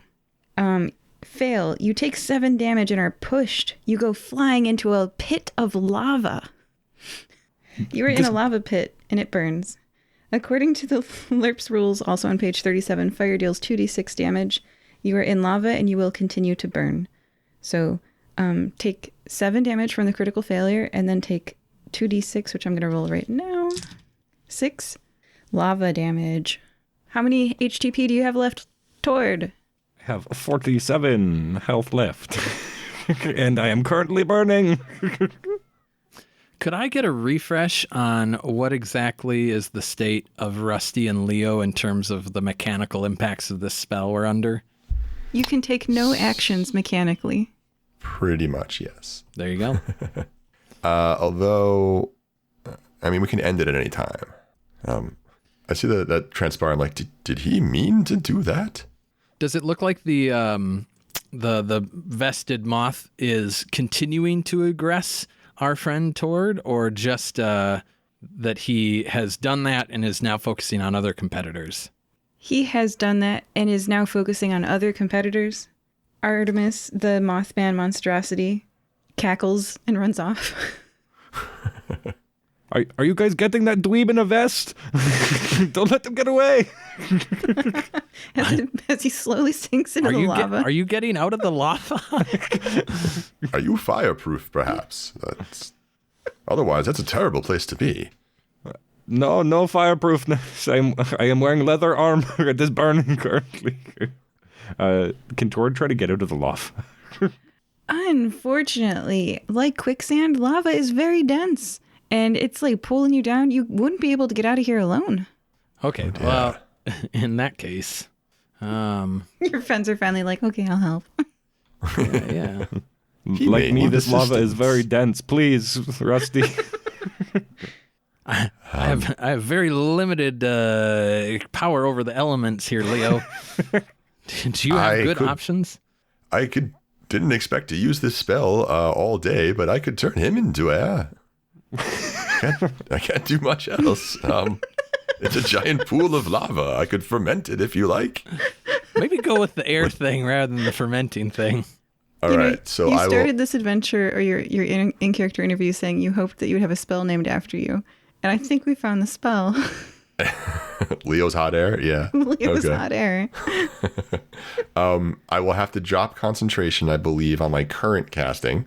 So we both pop back into reality. Hopefully, I would wait until we're not I'll over make sure lava I'm not ourselves. over the magma. Yeah, that. Let's see here. And then I will cast the exact same spell. Should I just... I would have waited to... I wanted to ask if I should cast it on everybody, but he seems to be in mid-peril. So I'll just cast it on him immediately. Let's see here. That's a 3, a 1, a 1 and a 6, and a 4 and a 5. So that's 3 successes. How many ones? 2 ones. 2. Okay, good. So you didn't miscast. And how many successes? That was more than 4. 1. You casted it first level. Yeah. Okay. Yeah. All right. I'm going to scroll to this spell, which I should just honestly into bookmark. Thin air. Yeah. You turn yourself into air, enabling you to move along the natural wind current. So there should be nice hot air just kind of lifting him up and shooting him out, really, until you choose to return to solid form. Yeah, describe what happens. Well, I begin my incantation, and I say, I like the name of the spell, so into thin air with you. And as soon as the spell goes off, you turn into a swarming cloud of air particles. About 20 to 30 seconds go by, and then there's a long squelch sound as hot air is released from a bubble from the lava as Tord comes squeezing up through a pocket of air in the lava. He comes out, he goes, "About time you cast spell on me." And Tord will land, and I'm going to immediately drop the spell once I get to out of lava range. Well, let's if we're all in our all together, let's head on up as a powerful trio. I asked her, are you quite all right, Tord? You were just sitting in lava. Oh, no. I feel okay. A little on the hot side, light fever. Sorry to hear that. It occurs to me, I should have asked this beforehand, but are we all killing each other, or are we on the same team here? He's genuinely asking. Oh, I assume that we're a group entrant. We're all working together here. Oh, good. Wonderful. I wasn't sure if we were doing it old school or not, but yeah, that's fine. It's fine. He looks a little disappointed. I don't have the ability to heal you, though, I'm afraid. That's okay. I usually, like most of the time when I play sports with Aventier, I only really start going after I've taken an extreme amount of damage from lava. So, the blood is pumping. That sure right. raises an eyebrow about what kind of sports you're doing, but I'm pretty sure that danger wall is moving as we speak. So, let's hoof it. Indeed. You hoof it. Artemis, the Mothman monstrosity, has turned and run off and is laying in wait behind a boulder for more people to trip up near another lava pit trap. You doubt he has time to lay in wait. The wall, shimmery white overhead, is faster this time. It's faster than it was before. Underestimating the ability of the wall to change speeds, Artemis goes zap like a moth on a bug-catching light. How about that? Ha! I told you, Artemis, super dweeb. Marty was right about you. Heading upward, you emerge into the next zone. You guys are in a very, very hot area. Like a volcano theme, the lava that was in the last level has superheated this air into steam. Every breath that you take in this zone is going to do damage to you. Ooh. One moment, I can actually do something about that. Is anyone else not really enjoying this air? Take 5 damage. Oh dear. I will instantly create, is it? Hang on, I have 2 options here. I will instantly begin to clean the air as I begin to cast a spell. And go away, dirty air, seems to be my current casting phrase. This spell can be used to clean air and to remove harmful effects like dust, poison gas, and dispel similar spell effects. It can also remove mist and fog. Would that be appropriate? It says you can use it to deodorize something. This is just really hot air. So like if you replace it with a vacuum, there'll be a vacuum, but it's just really hot air. Can I create a bubble of breathable clean air that can displace other gases and I can even create bubbles underwater? Would that apply? I mean, you can boil a fish, right? Like breathing underwater. It's hot. I am open to reasonable suggestions, and I'll take that if you don't have if nobody has anything better. I mean, I don't know if I want to be a one-trick pony about this, but if we were all air, would we be bothered by this? We'd probably just move really fast, right? It's a good question. Also, I'm going to move I don't know that it'll make a difference mechanically, but Rusty's going to take his headband and kind of position it so it's over his snout, kind of a little bandana over the mouth. See if that helps. Would I know casting this spell if I would take physical damage from heat as an air person? It says you turn yourself into air, enabling you to move along the natural wind currents until you choose to return to solid form. You do not risk being dispersed and cannot act. So I'm just, you're air. You would know that you would be air. You don't have a physical body to burn because air. I mean, you'd basically get fat as air. You'd be bigger, but you wouldn't be damaged by heat. We'd just be a little more trying agitated. to watch my weight. Yeah. All right. Well, then I would, knowing that, I would probably instantly cast it. I will upcast it to 3 because I believe, let's see, each level increases the number of entities that can be affected by the spell by 2. So I only have to do it by 2. So this is a second level. I will do the same incantation I've been doing all episode. What's the name of your favorite spell? Into thin air. Hey. Let's see. That's a 1, a 2, a 2, and a 6. And then that's a 1 and a 2. That's a miscat, or that's a fail. Well, you got a 6 in there. Oh, so you can at least reroll a 2, right? I can reroll 1. Let's see. That's a 5. Hey, that 6 letting you reroll. That's amazing. Don't forget that Tord gave you dice to roll stuff too. So. Oh, yes. To hit. Yeah. But yeah, you got 2 successes and you had a target number of 2 and you didn't get 3 ones, right? Correct. Right? Just 2. Not a miscast? Everybody, you turn into air. Let's float. I was uncomfortable for a moment, but this is rather pleasant now. Yes, you have taken 5 damage. Yes. Noted. Okay. Tord? You know what? I'll actually ask this because this is more of a game question. I have one of my feats I've acquired through the usage of flaws, which one of my flaws is Burn the Witch, and magical spells and effects can sometimes affect my leadership skills and cause me to suffer the fear or terror conditions. I know in LURPS you can sometimes enact a flaw to gain an inspiration die. I was wondering if I could perhaps possibly trade the fear status effect or something similar for an inspiration die in this moment as this spell is cast on me. Yeah, read the fear status. Certainly. I cannot approach the cause of my fear, and every round I may try to resist this effect. There's also the terror condition. You drop whatever you're holding and run away as fast as you can from the source of your terror. Every round you may try to resist this effect. Let's see your resistance roll. This was a level 2 spell, so I think it's a 3 to resist.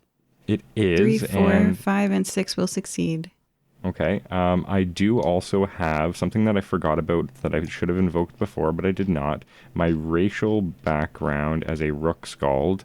I have the Cursed Heritage trait. When asked to resist a spell, you roll twice and pick the result. Oh my. Let's see. When you resist this spell, what happens? That is a 5. Oh. 2 5s, sorry. Yeah, you resist. You do not turn into hot air. All right. And you run terrified into this So the next thing that you do to avoid damage from this has to be well terrified and screaming. All right. So I am out of air form, and I'm going to try to run as fast as possible towards the wall. Like running across hot coals. Yes. Okay. Go ahead and make 4 rolls for me. Everyone that fails, you'll take 5 damage. That is 2 5s, a 3, and a 1. Okay. The 3 and the 1, you take 10 damage from your just running through it. Just straight through. Like, what if, there are bees was a strategy? Could I use my, I would understand if I could. This is a narrative damage. All right. Narrative Okay. damage. I am down to 37 HTP. All right. Remembering the rules, you all recall as the air follows the screaming toward.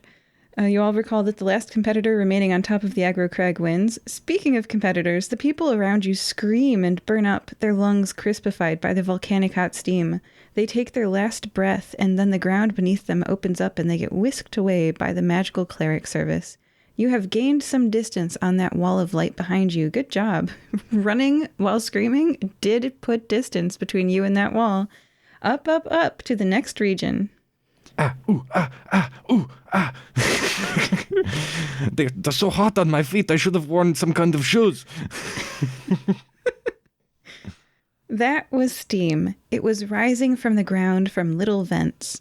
If you've ever seen a tea kettle, you can see the wisps of the steam. You cannot see wisps of steam in fog, which is what this next area is. As you climb to the top of this mountain. As you climb up, there's so much fog that you're not sure which way is left or right, but there is solid ground, and it is no longer burning. As you walk, you kick something toward that tilts, does a half roll, rebounds, and bumps back into your foot. I'm going to describe that again. You kicked something that tilted, did a half roll, rebounded, and bumped back into your foot. Can I punch it? my mind goes towards one of those bags that's filled with water on the bottom that you punch. It comes back up. So out of the mist, Tord is just, I'm not even with my hand axe. I'm just going to try to punch whatever it is as it comes back up towards me. You punch it. And peering closer through the fog, you see a familiar leg. Gorb's leg. You have punched Gorb's leg. Tord, your former party member, is soaked, as if he fell into a pool and nearly drowned. He's not moving, not even the rise and fall of breath. Gorb, are you okay? Rusty, Leo, do you know some kind of healing magic? Gorb, it looks like he doesn't know how to swim. This idiot. Yeah. Seeing this individual in danger, I would love to propose that this is going to be possibly worth an inspiration die, because this is kind of a last-ditch effort that is not intended for people who are not on my team. But this dude, if he's not breathing, that seems really bad. So I'm going to functionally pull out my faulty defibrillator. I've got 1 die in healing and can cast the heal spell. So on a 1, it's a miscast. On a 4, 5, or 6, I give this guy some health back. Let's see it. Oh, thank the gods, Rusty. Finally, a doctor. Rusty centers himself and seeks to restore the spirit of this fallen individual before him. And gets a 2 on the first attempt. So a standard action, burns 1 mana. Does not miscast. I'm willing to try and do another toss of that die. So I'll burn a 2nd mana and go again. Yeah, rub my hands together. That's another 2. I'll do it 1 more time, and if I can't get it, then I don't think the spirits are listening. Leo might want to step in here and be like, "What are you doing?" Quick question. I heard from the read of the thing, those extra rolls are on combat spells, correct? Or could I be using those extra dice here on this attempt to do a healing spell? Spells are kind of combat-y. They're not skill, like no DC skills, if that makes sense, where the number of 6. Anyway, you could use it, but I'll just take pity on you and say a priest, Orin, the handsome healer, pops out of a tunnel, tosses diamond dust on Gorb and chants an incantation. The dwarf sputters and coughs up water and says, "Ticklish," and then breathes normally. Orin tips his head at you and prepares to drag Gorb's inert but breathing form back into the tunnel he came from. Well, I'm glad you showed up, Orin. I was not having success with bringing this feller back. I was just about to use mouth-to-mouth, Orin. Thank you so much. I didn't want my lips on Gorb. Orin, couple flexes before you leave, please. He does. And he fireman carries, obviously, Gorb. Gorb, all right, you know what? I wasn't going to tell you guys, but seeing as how Gorb just got his ass kicked by water, maybe I should lay all of my cards on table. Gorb used to be part of Old Adventuring Party with me, my brother Aventir, and another woman, Maribel. We were in a forest once, and similar fog, actually, you know, it's kind of creepy that there's fog here, but similar fog crept in on us and separated us. We weren't sure what was happening at first, and our minds started to play tricks on us. Unfortunately, my brother, Aventir, lost his life there in that forest, and for the longest time I had not seen Maribel or Gorb. The letter, or a letter, that Gorb had received before coming here was sent to him by Ticklebash. It invited him here. I did not receive such a letter, but the fact that Gorb has been succumbed to these injuries, I fear the worst for us. Rusty reaches out and puts a hand on Tord's shoulder and gives him a firm squeeze.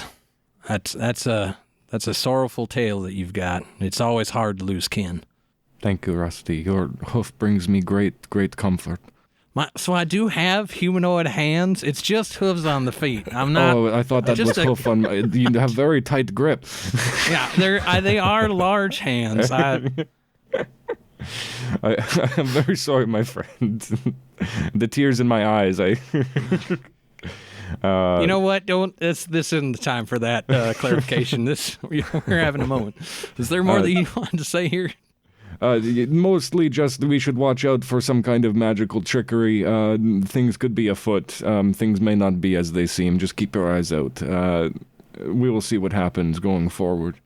Can we, unless somebody has something that can get rid of that? Well, actually, we might. This fog up here, is there anything we can do about this? Oh, you don't like the fog? No. Would you like it to go away? Please, Leo, we cannot see.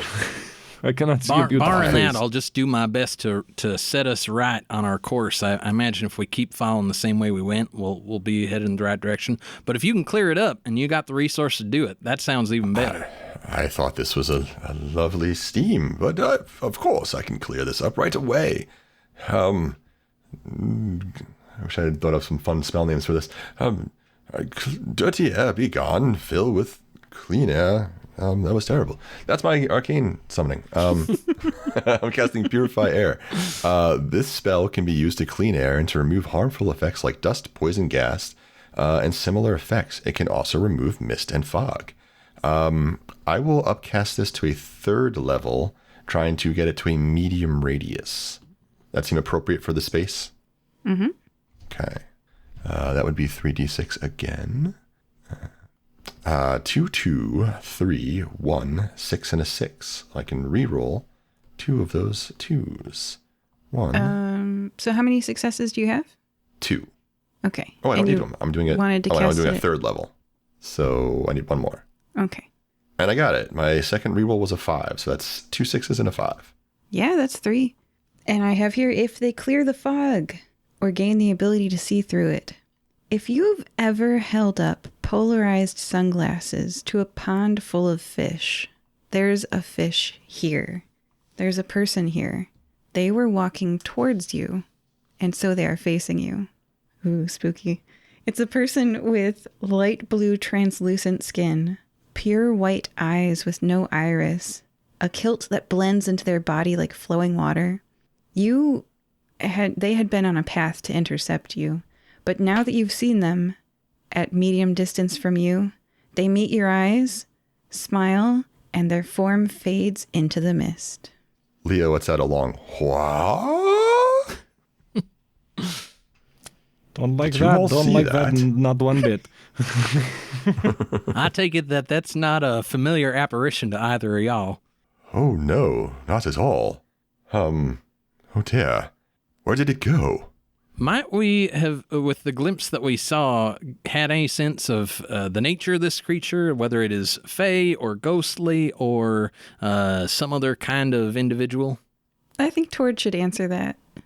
This guy, he definitely was giving off some serious fey energy to me personally. I think that's our man Tickleosh right there. It's a good thing I'm wearing kilt. I have 3 points in fantastic places and magical creatures. Could I use this to roll to figure out what it was? Yeah, but your friend Tord knows exactly what that was. Oh, okay. It is a fey actually trickster, knows my about friend. We do not want to be messing around. Fey trickster, you say? Can we? Does it like anything? Can we give it a gift to let us move on? You said it faded into the mist? Oh, yeah. So it doesn't want to be watched, of course. I mean, you saw it. You know, you ever seen a cat who was stalking you? You know what? We have a little bit of time here. Are the two of you willing to just wait a few seconds? I don't actually know how much time we have. It seemed like that fella in the vest got surprised rather quickly. We probably shouldn't make any assumptions about... Because there's still... look off in the distance. We still see rising levels of the pyramid in front of us. This is the penultimate zone. The top is right there. Yeah, can we wait up there? Because I bet once we're up there, then we don't have to worry about that danger wave. And I bet if this guy's hanging out in here, he's going to want to avoid the danger wave too, and he'll just come to us. I don't have a better idea. Did he disappear? Did he become fog, or did he disappear into some of the surrounding fog? Oh, yeah, the creepier one where the body melted into fog. Yeah. All right. Watch out for any moving fog, I guess. I am slightly concerned that Tickleosh may find a way to escape if we do not confront him now, but I will count my lucky stars that we will see him again, because when I do, I will make him pay. Originally, I had idea perhaps I stray into the mist slightly ahead as we venture towards the front and see if, while a few feet ahead in the mist, he may try to intercept me. Oh. If I intercept him on his course, perhaps you could catch up, and if not, then we make our way there regardless. You want to be bait? A carrot for a stick. Man, so many foods on sticks today. Don't make me think of the corn dogs. I didn't get to eat one. That feast was delicious. I saved a little if you... If you're willing to lead the way, so long as that way is towards that pinnacle, I'm on board with it. I'll not stop you. Oh, did you want me to sharpen your blades before we continued? Oh, that would be wonderful. Show me your cutting blades, if you would, please. I will hand him 2 blades. One of them I call Whispering Gale, the other Veil Piercer. And I hand you both my hand axes. I go, this one, very special to me, was my brother's. And I point to Whispering Gale. I will cast Sharpening Blades on it. It says I run my hands down the bladed weapon, and it will gain 1 damage per damage dice it has. Only works on slashing or piercing weapons, or shots of ammunition. I'll try to upcast it to a 2nd level. But rather than running my hands down the blade, I think Leo just kind of slaps the axe. He's like, Get sharper! Get sharper! And he just keeps on slapping it until it starts to glow. I'll roll my 66s. 1, 2, 3. He's so elegant, so graceful with his spells. That is 3 4s and a 6. That is a pass. You get +2 damage for every damage die you roll. That's 3 mana I'll have to subtract. I will roll it again for your 2nd blade. Let's see here. 3, 4, 3 successes again. I have 4 and 2 6s. That's all I need. I repeat the same motion, and both of your axes have +2 for every damage die that they have. And I will subtract 6 mana from myself. I'll look at Rusty. Would you care for me to do that quickly as well? No, I'm fine if we just want to keep it moving. I appreciate you doing that gesture for Tord, but I think time is of the essence. Rusty hears distant screams from the previous zone as someone goes, "The wall's too fast!" Ah! And then it's completely quiet and there's fog. I'm sure they're fine. Must go faster. Must go faster. Tord makes a quick sprint to get into the fog ahead, and I guess we start making way towards the wall. Before you is the very last vertical rock wall. We should go up it, I think. You're a strong boy, Tor. Were you like hand over fist climbing this thing before? Like, can we like boost each other up or like boost Leo up and then get on up there? How tall's this? 30 feet. We could probably get Leo up. I mean, he's been turning us into air. Let's show him what we can do. Come on, Rusty, let's... I am very heavy, you know. I'm a very strong boy. I think it's just a question. I don't know. You have a great grasp of the magical elements, Leo, but my understanding is that there's a limited well that you're drawn from. So you tell us, you using magical means to get you and or us up this wall, or should we put some muscle into this? Let's try to use your boy's muscles, shall we? Want to have some magic for the game at the top, whatever it happens to be. Perhaps if we get into trouble, you can always cast your spell. That's true. Leave it in my back pocket. Perhaps a conjoined feat of strength between the two in order to try lifting Leo and boost him up? I think that we could work that out. I believe in you.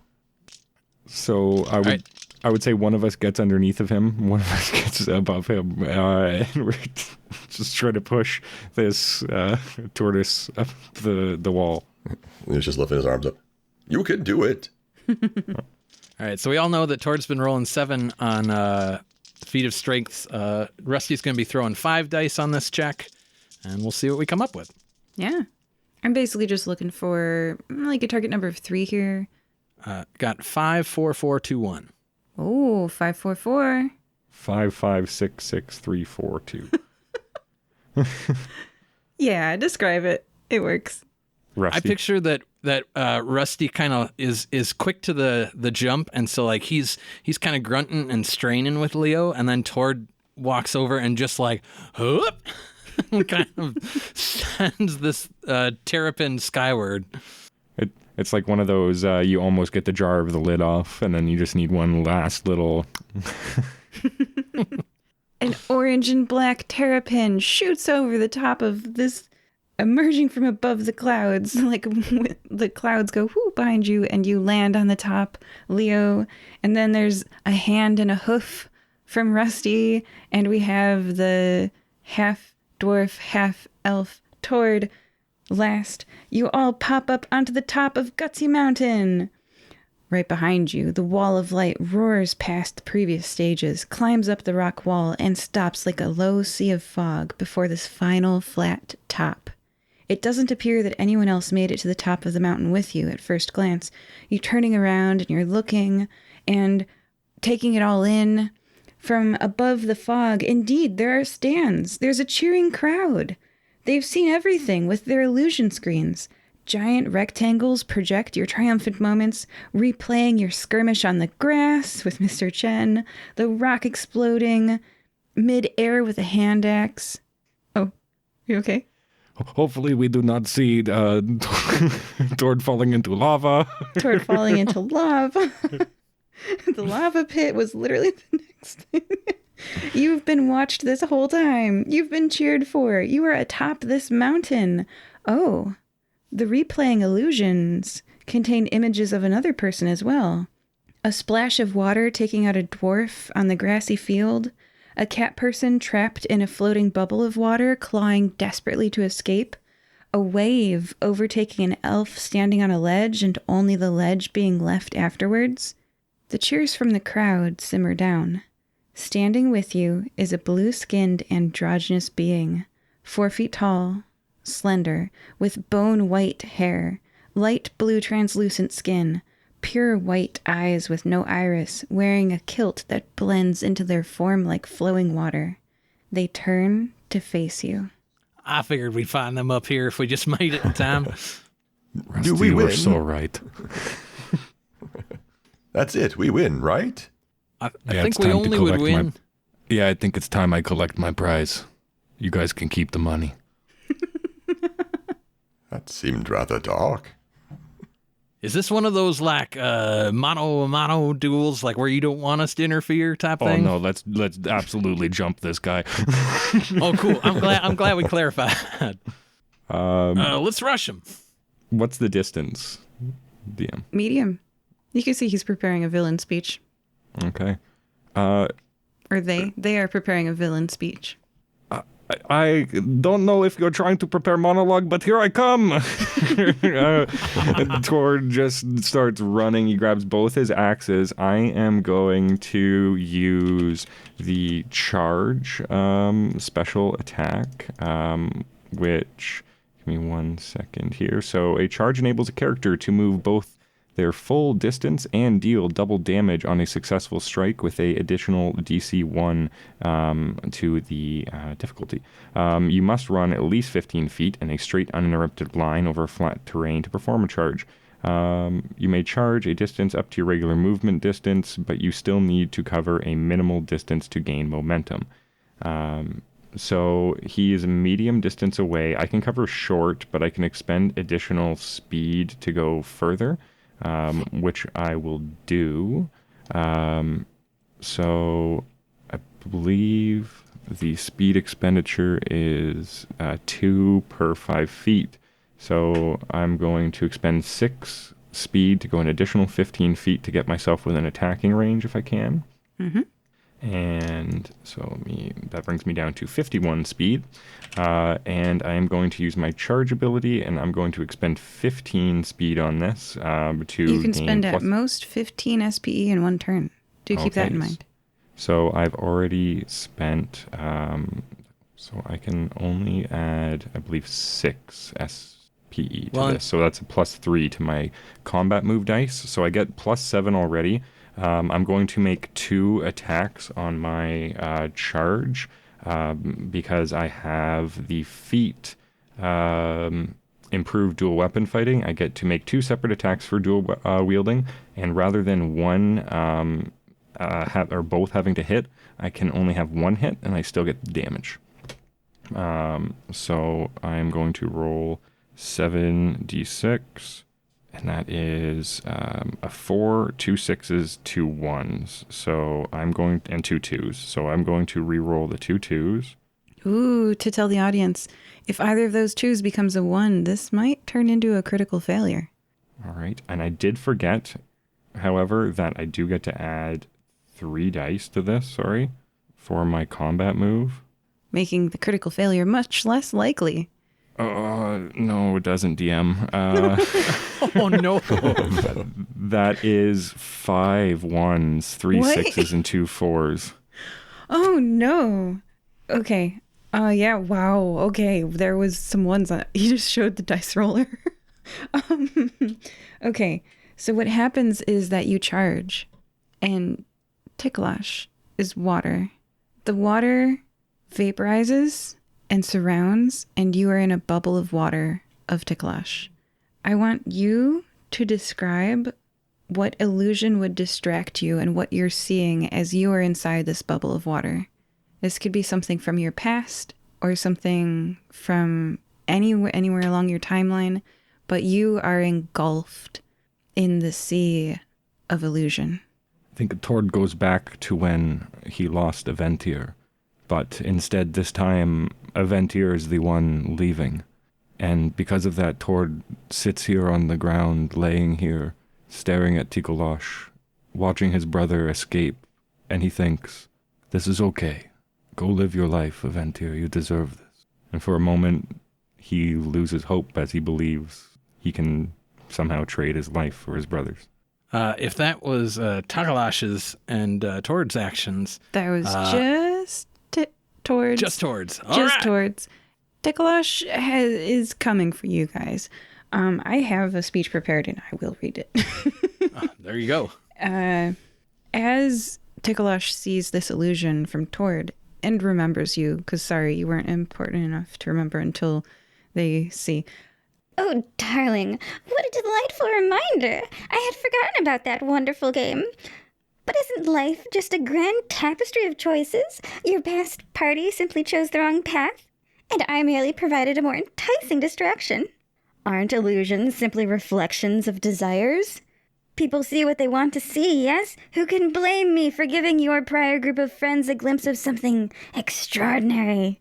Shouldn't you be grateful? The water bubbles like that wave visualization that every time they talk, it's expanding and contracting. A quick departure from a mundane existence can be a gift. And who knows, perhaps your fate now would never have been possible without that trial. Yes, yes! And the water tendrils are going to whip out at Rusty and Leo. This is Matt Rat Sat time for your GM. So I'm going to do throw water. I'm going to do throw water at both of you. Oh my, that first one hits. That was on Leo. The second one, Good. 651, does not hit. So Rusty, you are not hit. Leo, you take 7 magical water damage. Rusty, you dodge. Leo, describe the illusion that you are seeing that is distracting your character.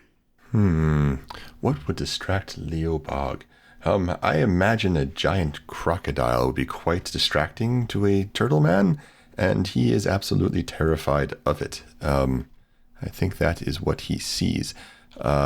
Although, as it is magical damage, I have a racial bonus that lets me resist half of it. Yes, resist all magical and elemental attacks. So what was the total damage I was taking? It was 7, but you can only take 3 if you want. That's half. Pretty good. I I'm would going to prefer round that, down in yes. LURPS. Yeah. Sounds much better. Thank you. But you are distracted by this crocodile illusion. Rusty, your friends are drowning, but only the saddest little bubble of air is escaping from their unmoving lips as they're not providing much physical resistance. Maybe they're seeing something behind their eyes or something, but they're just going to drown in this bubble. What do you do, Rusty? I want to try and distract this caster. So I was like, I don't appreciate what you're doing to my friends. And we're going to try take 2 on a charge attack. So he's medium distance away. From that you, correct? I'd say even if you want to do short, because to approach you both to do the throw water, yeah, they did have to come closer to you. Okay, so short will be sufficient for me to get the run up on the charge. I won't have to spend extra SPE to do the extra movement. So I'm going to do a charge into a multi-attack. So the first strike will get the charge bonus if it hits. It will be at an additional DC. I'm going to be spending 8 SPE and 2 mana in order to make all of these attacks have the magical tag, because that probably will be helpful. All right, so charging in, rolling 7 dice for that first attack. Ooh, boy. We got a 6, and Rusty actually he's a reflavored orc as a minotaur, and so he's got the specialist trait, which allows him to reroll 1s on 6s. So I'm going to reroll one of those ones that he got. All right, so I get a 6, 5, 3, 3, 2, 2, 1, which is enough to hit. So he is going to connect with a charge. It's not going to be a critical, but it is going to be ×2 damage for this hit. So that's going to be 2d3, 2d6, and +2. Well, +4. No, +2. So we got, it's going to be 1, 2, 3, 6, 12, 14 damage. And it is armor piercing. It is mithril. It is magical. And it is crushing on the first, if any of those tags are pertinent. I did have some of the enemies had armor, but this is not one of them. So there's no armor, there's no damage reduction. They take quite a lot of damage. That is a significant hit. And describe how you free your friends. Yeah, so Rusty comes charging in, and this first attack is from his hoof. And so this is one of those flying Shaolin monk kicks where, like, 10 feet away, he's leaving the ground and just flying through the air, hoof first, flames spreading away from the hoof itself as he just crushes into this dude who falls backwards, and the water kind of drops away from my friends as he loses focus. The water crashes to the ground, and because you're on a mountaintop, as the water wave reaches the edge, it rolls into the sea of fog, and you can hear the splatter of the water as it falls onto the lower level. Yeah. Tord and Leo. Got 3 more attacks, GM. Oh, okay. On this multi-attack. Okay. Let's see. I got a pair of 6s, so I'm going to re-roll those pair of 1s. I got 3 6s. That's already enough to make this a critical, so he's going to take on this swing. This is with the frosty hand strike, so that's going to be 10 damage. And then on the second hit, or third hit, rather. Whoa! That's going to be... Yeah, that one's that's a critical failure because I got 4 1s popping up on that. Cool. So tell me again how that works. I wasn't planning for one of those. You injure yourself. So it all like hits me. Is that what I'm hearing? You could go that way, yeah. Yeah. So this is on a hoof strike. I think that he flows like water in a way that I'm Rusty's just like pounding into this dude, expecting after that first strike that he's completely on his heels. And so there's an unexpected shift of movement where I overextend and like I feel something like kind of pop in my leg as I got no resistance where I was expecting some. I'm going to take 6 damage from that. And then I've got one last attack on him. And that one's going to be another critical. So that's going to be 11 damage coming in on him. Goodness, I've got that you did 35 damage. That sounds about right. Okay. Oh, just 35. Wow. All right. Yeah. Tord, Leo, you crash onto the ground, the water cushioning your fall a little bit. Dampening it. I like dampening better. And you wake up. Unfortunately, Tord, you weren't able to exchange your life for your brother's. Is Tikalosh still there? Oh, yeah. Yes. Okay. I wake up and I kind of stand up a little bit onto one knee and I go, you know what, Tikalosh, you might have been right. Maybe we did take wrong turn. You know, my brother was never the greatest with directions, and it might have been our fault. And you were also right. Without you, I wouldn't have been here. Maybe my story would have been completely different without you, and I've got to say, you're a pretty good writer. But the difference between then and between now, my friends didn't leave me this time, Tikalosh. You're surrounded, and we're not going anywhere. And I am going to take both my attacks. It's going to be a multi-attack with my two-handed weapons. I am going to use my Rage feature. For every 5 health lost, I gain +1 damage in melee. I have been stacking health damage throughout the game here. I am 20 health down, which gives me a +6 to damage on my attack rolls. So I'm going to roll 7 for each of my 2 hand axes. I'm going to roll them both twice. The first one is a 6, a 6, a 5, a 4, and a 4. And then 2 ones. And then I'll roll that again for my second attack. That is a 2 6s, a 5, and then the rest it's 2 3s, a 2, and a 1. So that is with my first attack of the multi-attack. I'll roll the damage for that right now. That is 1 + 6 is 7 on the first attack. Go ahead and do all your additions and tell me a final number and a description. Yeah. And don't forget the +2 for every damage die the weapon has. Nice. Yeah, that is factored in my +6. Thank you, Leo. 32 slashing damage. Oh my goodness. With 4 attack hits, one of them being a critical. My duelist feature is also kicking in, which gives me, for every hit beyond the first, my damage increases +1, which caps at +5. So on the fourth attack, that gave me a total of +4 to the max, which brought me to that 32 slashing. Describe this Undyne taking a lot of dying damage. They don't quite die, but you can tell they're very close. I slash into him once with my hand axe, and then I slash into him a second time with my brothers, and I say, "This one is for Aventir." And then I slash into him the third time, and with the fourth one, I kind of pirouette, and I said, "It's almost time for you to go back to where you came from." And I look over to Leo, and I go, "Leo, make this water dissolve." Yeah. If it's my go, Leo would go, "I'm not entirely sure what's going on, but boom." And that's his cast for, he's going to cast Bolt with the lightning flavor.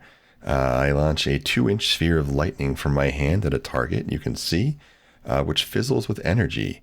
I will upcast it to add a 1d6 die per level, and let's go with level 3, as that's been good to me. Ooh. Ooh, yeah, level 3. You have extra dice from Tord, remember? You have 3 extra dice, so you can roll not 6, but 9 this time. Do you want to go for level 4? Ooh. As the GM tries to talk you into a higher level miscast? Yeah, I'm going to go for level 4, and I'll re-roll, I'll add an extra 2 to it. All right, here we go. 1, 2, 3, 4, 5, 6, 7, 8 die. Him. I have a 5, a 2, and 4 4s. I have 2 5s, 4 4s, and 1 1. That's a success. Describe what happens Yeah, lightning. as this Undyne dies. Yes! Blow him up with your lightning. Lightning arcs from my fingertips as I say boom, my trigger word, and it just arcs into this water elemental thing, and I imagine its form just sort of starts to disrupt, and you can see it start to fizzle and pop, and then the whole thing just sort of pops like a balloon and turns into mist and rain. And rains down upon you all. It's a beautiful day. Sorry if I wasn't supposed to destroy it. Looks like Utica lost. Nice. I bet you've been saving that one in the can for a while. I redid it a couple times. I pulled out my book. It's like still there. A booming voice announces, "You saw it here, folks! We have our winners!" An elaborately dressed announcer on a rope descends from the airship above your heads. They hold your hands above your heads and the crowd cheers. Woo! Yeah! You know that watching you on the illusion screens were Lyra, Philip, Tess, Bonaventura, and Orin cheering for your victory. Congratulations on winning year 49598's Fight Club! What one thing do you each want to say to the crowd? You each have 1 minute of the entire city of Niqamui's attention. Rusty steps back and kind of gestures for Tord or Leo to lead off. Leo will step up and, did I just kill that thing? Oh dear. Hi, everyone's watching me. Listen, I'm a bit flustered right now, but I think that you should all work on your education. While you're spending your time doing your frivolous things, you could be studying the secrets of the universe and the arcane. And he'll ramble like that for quite some time. I myself have long aspired to have a spell named after me. And, well, after this, mostly I spent time turning myself and others into hot air. But I would be happy with that if that's what this amounts to. I would be happy to discuss the physicalities of turning into air with you all. Eventually, someone will probably play him off as he dodders on. Like a big hook comes out and just drags the turtle man off. I have more to say.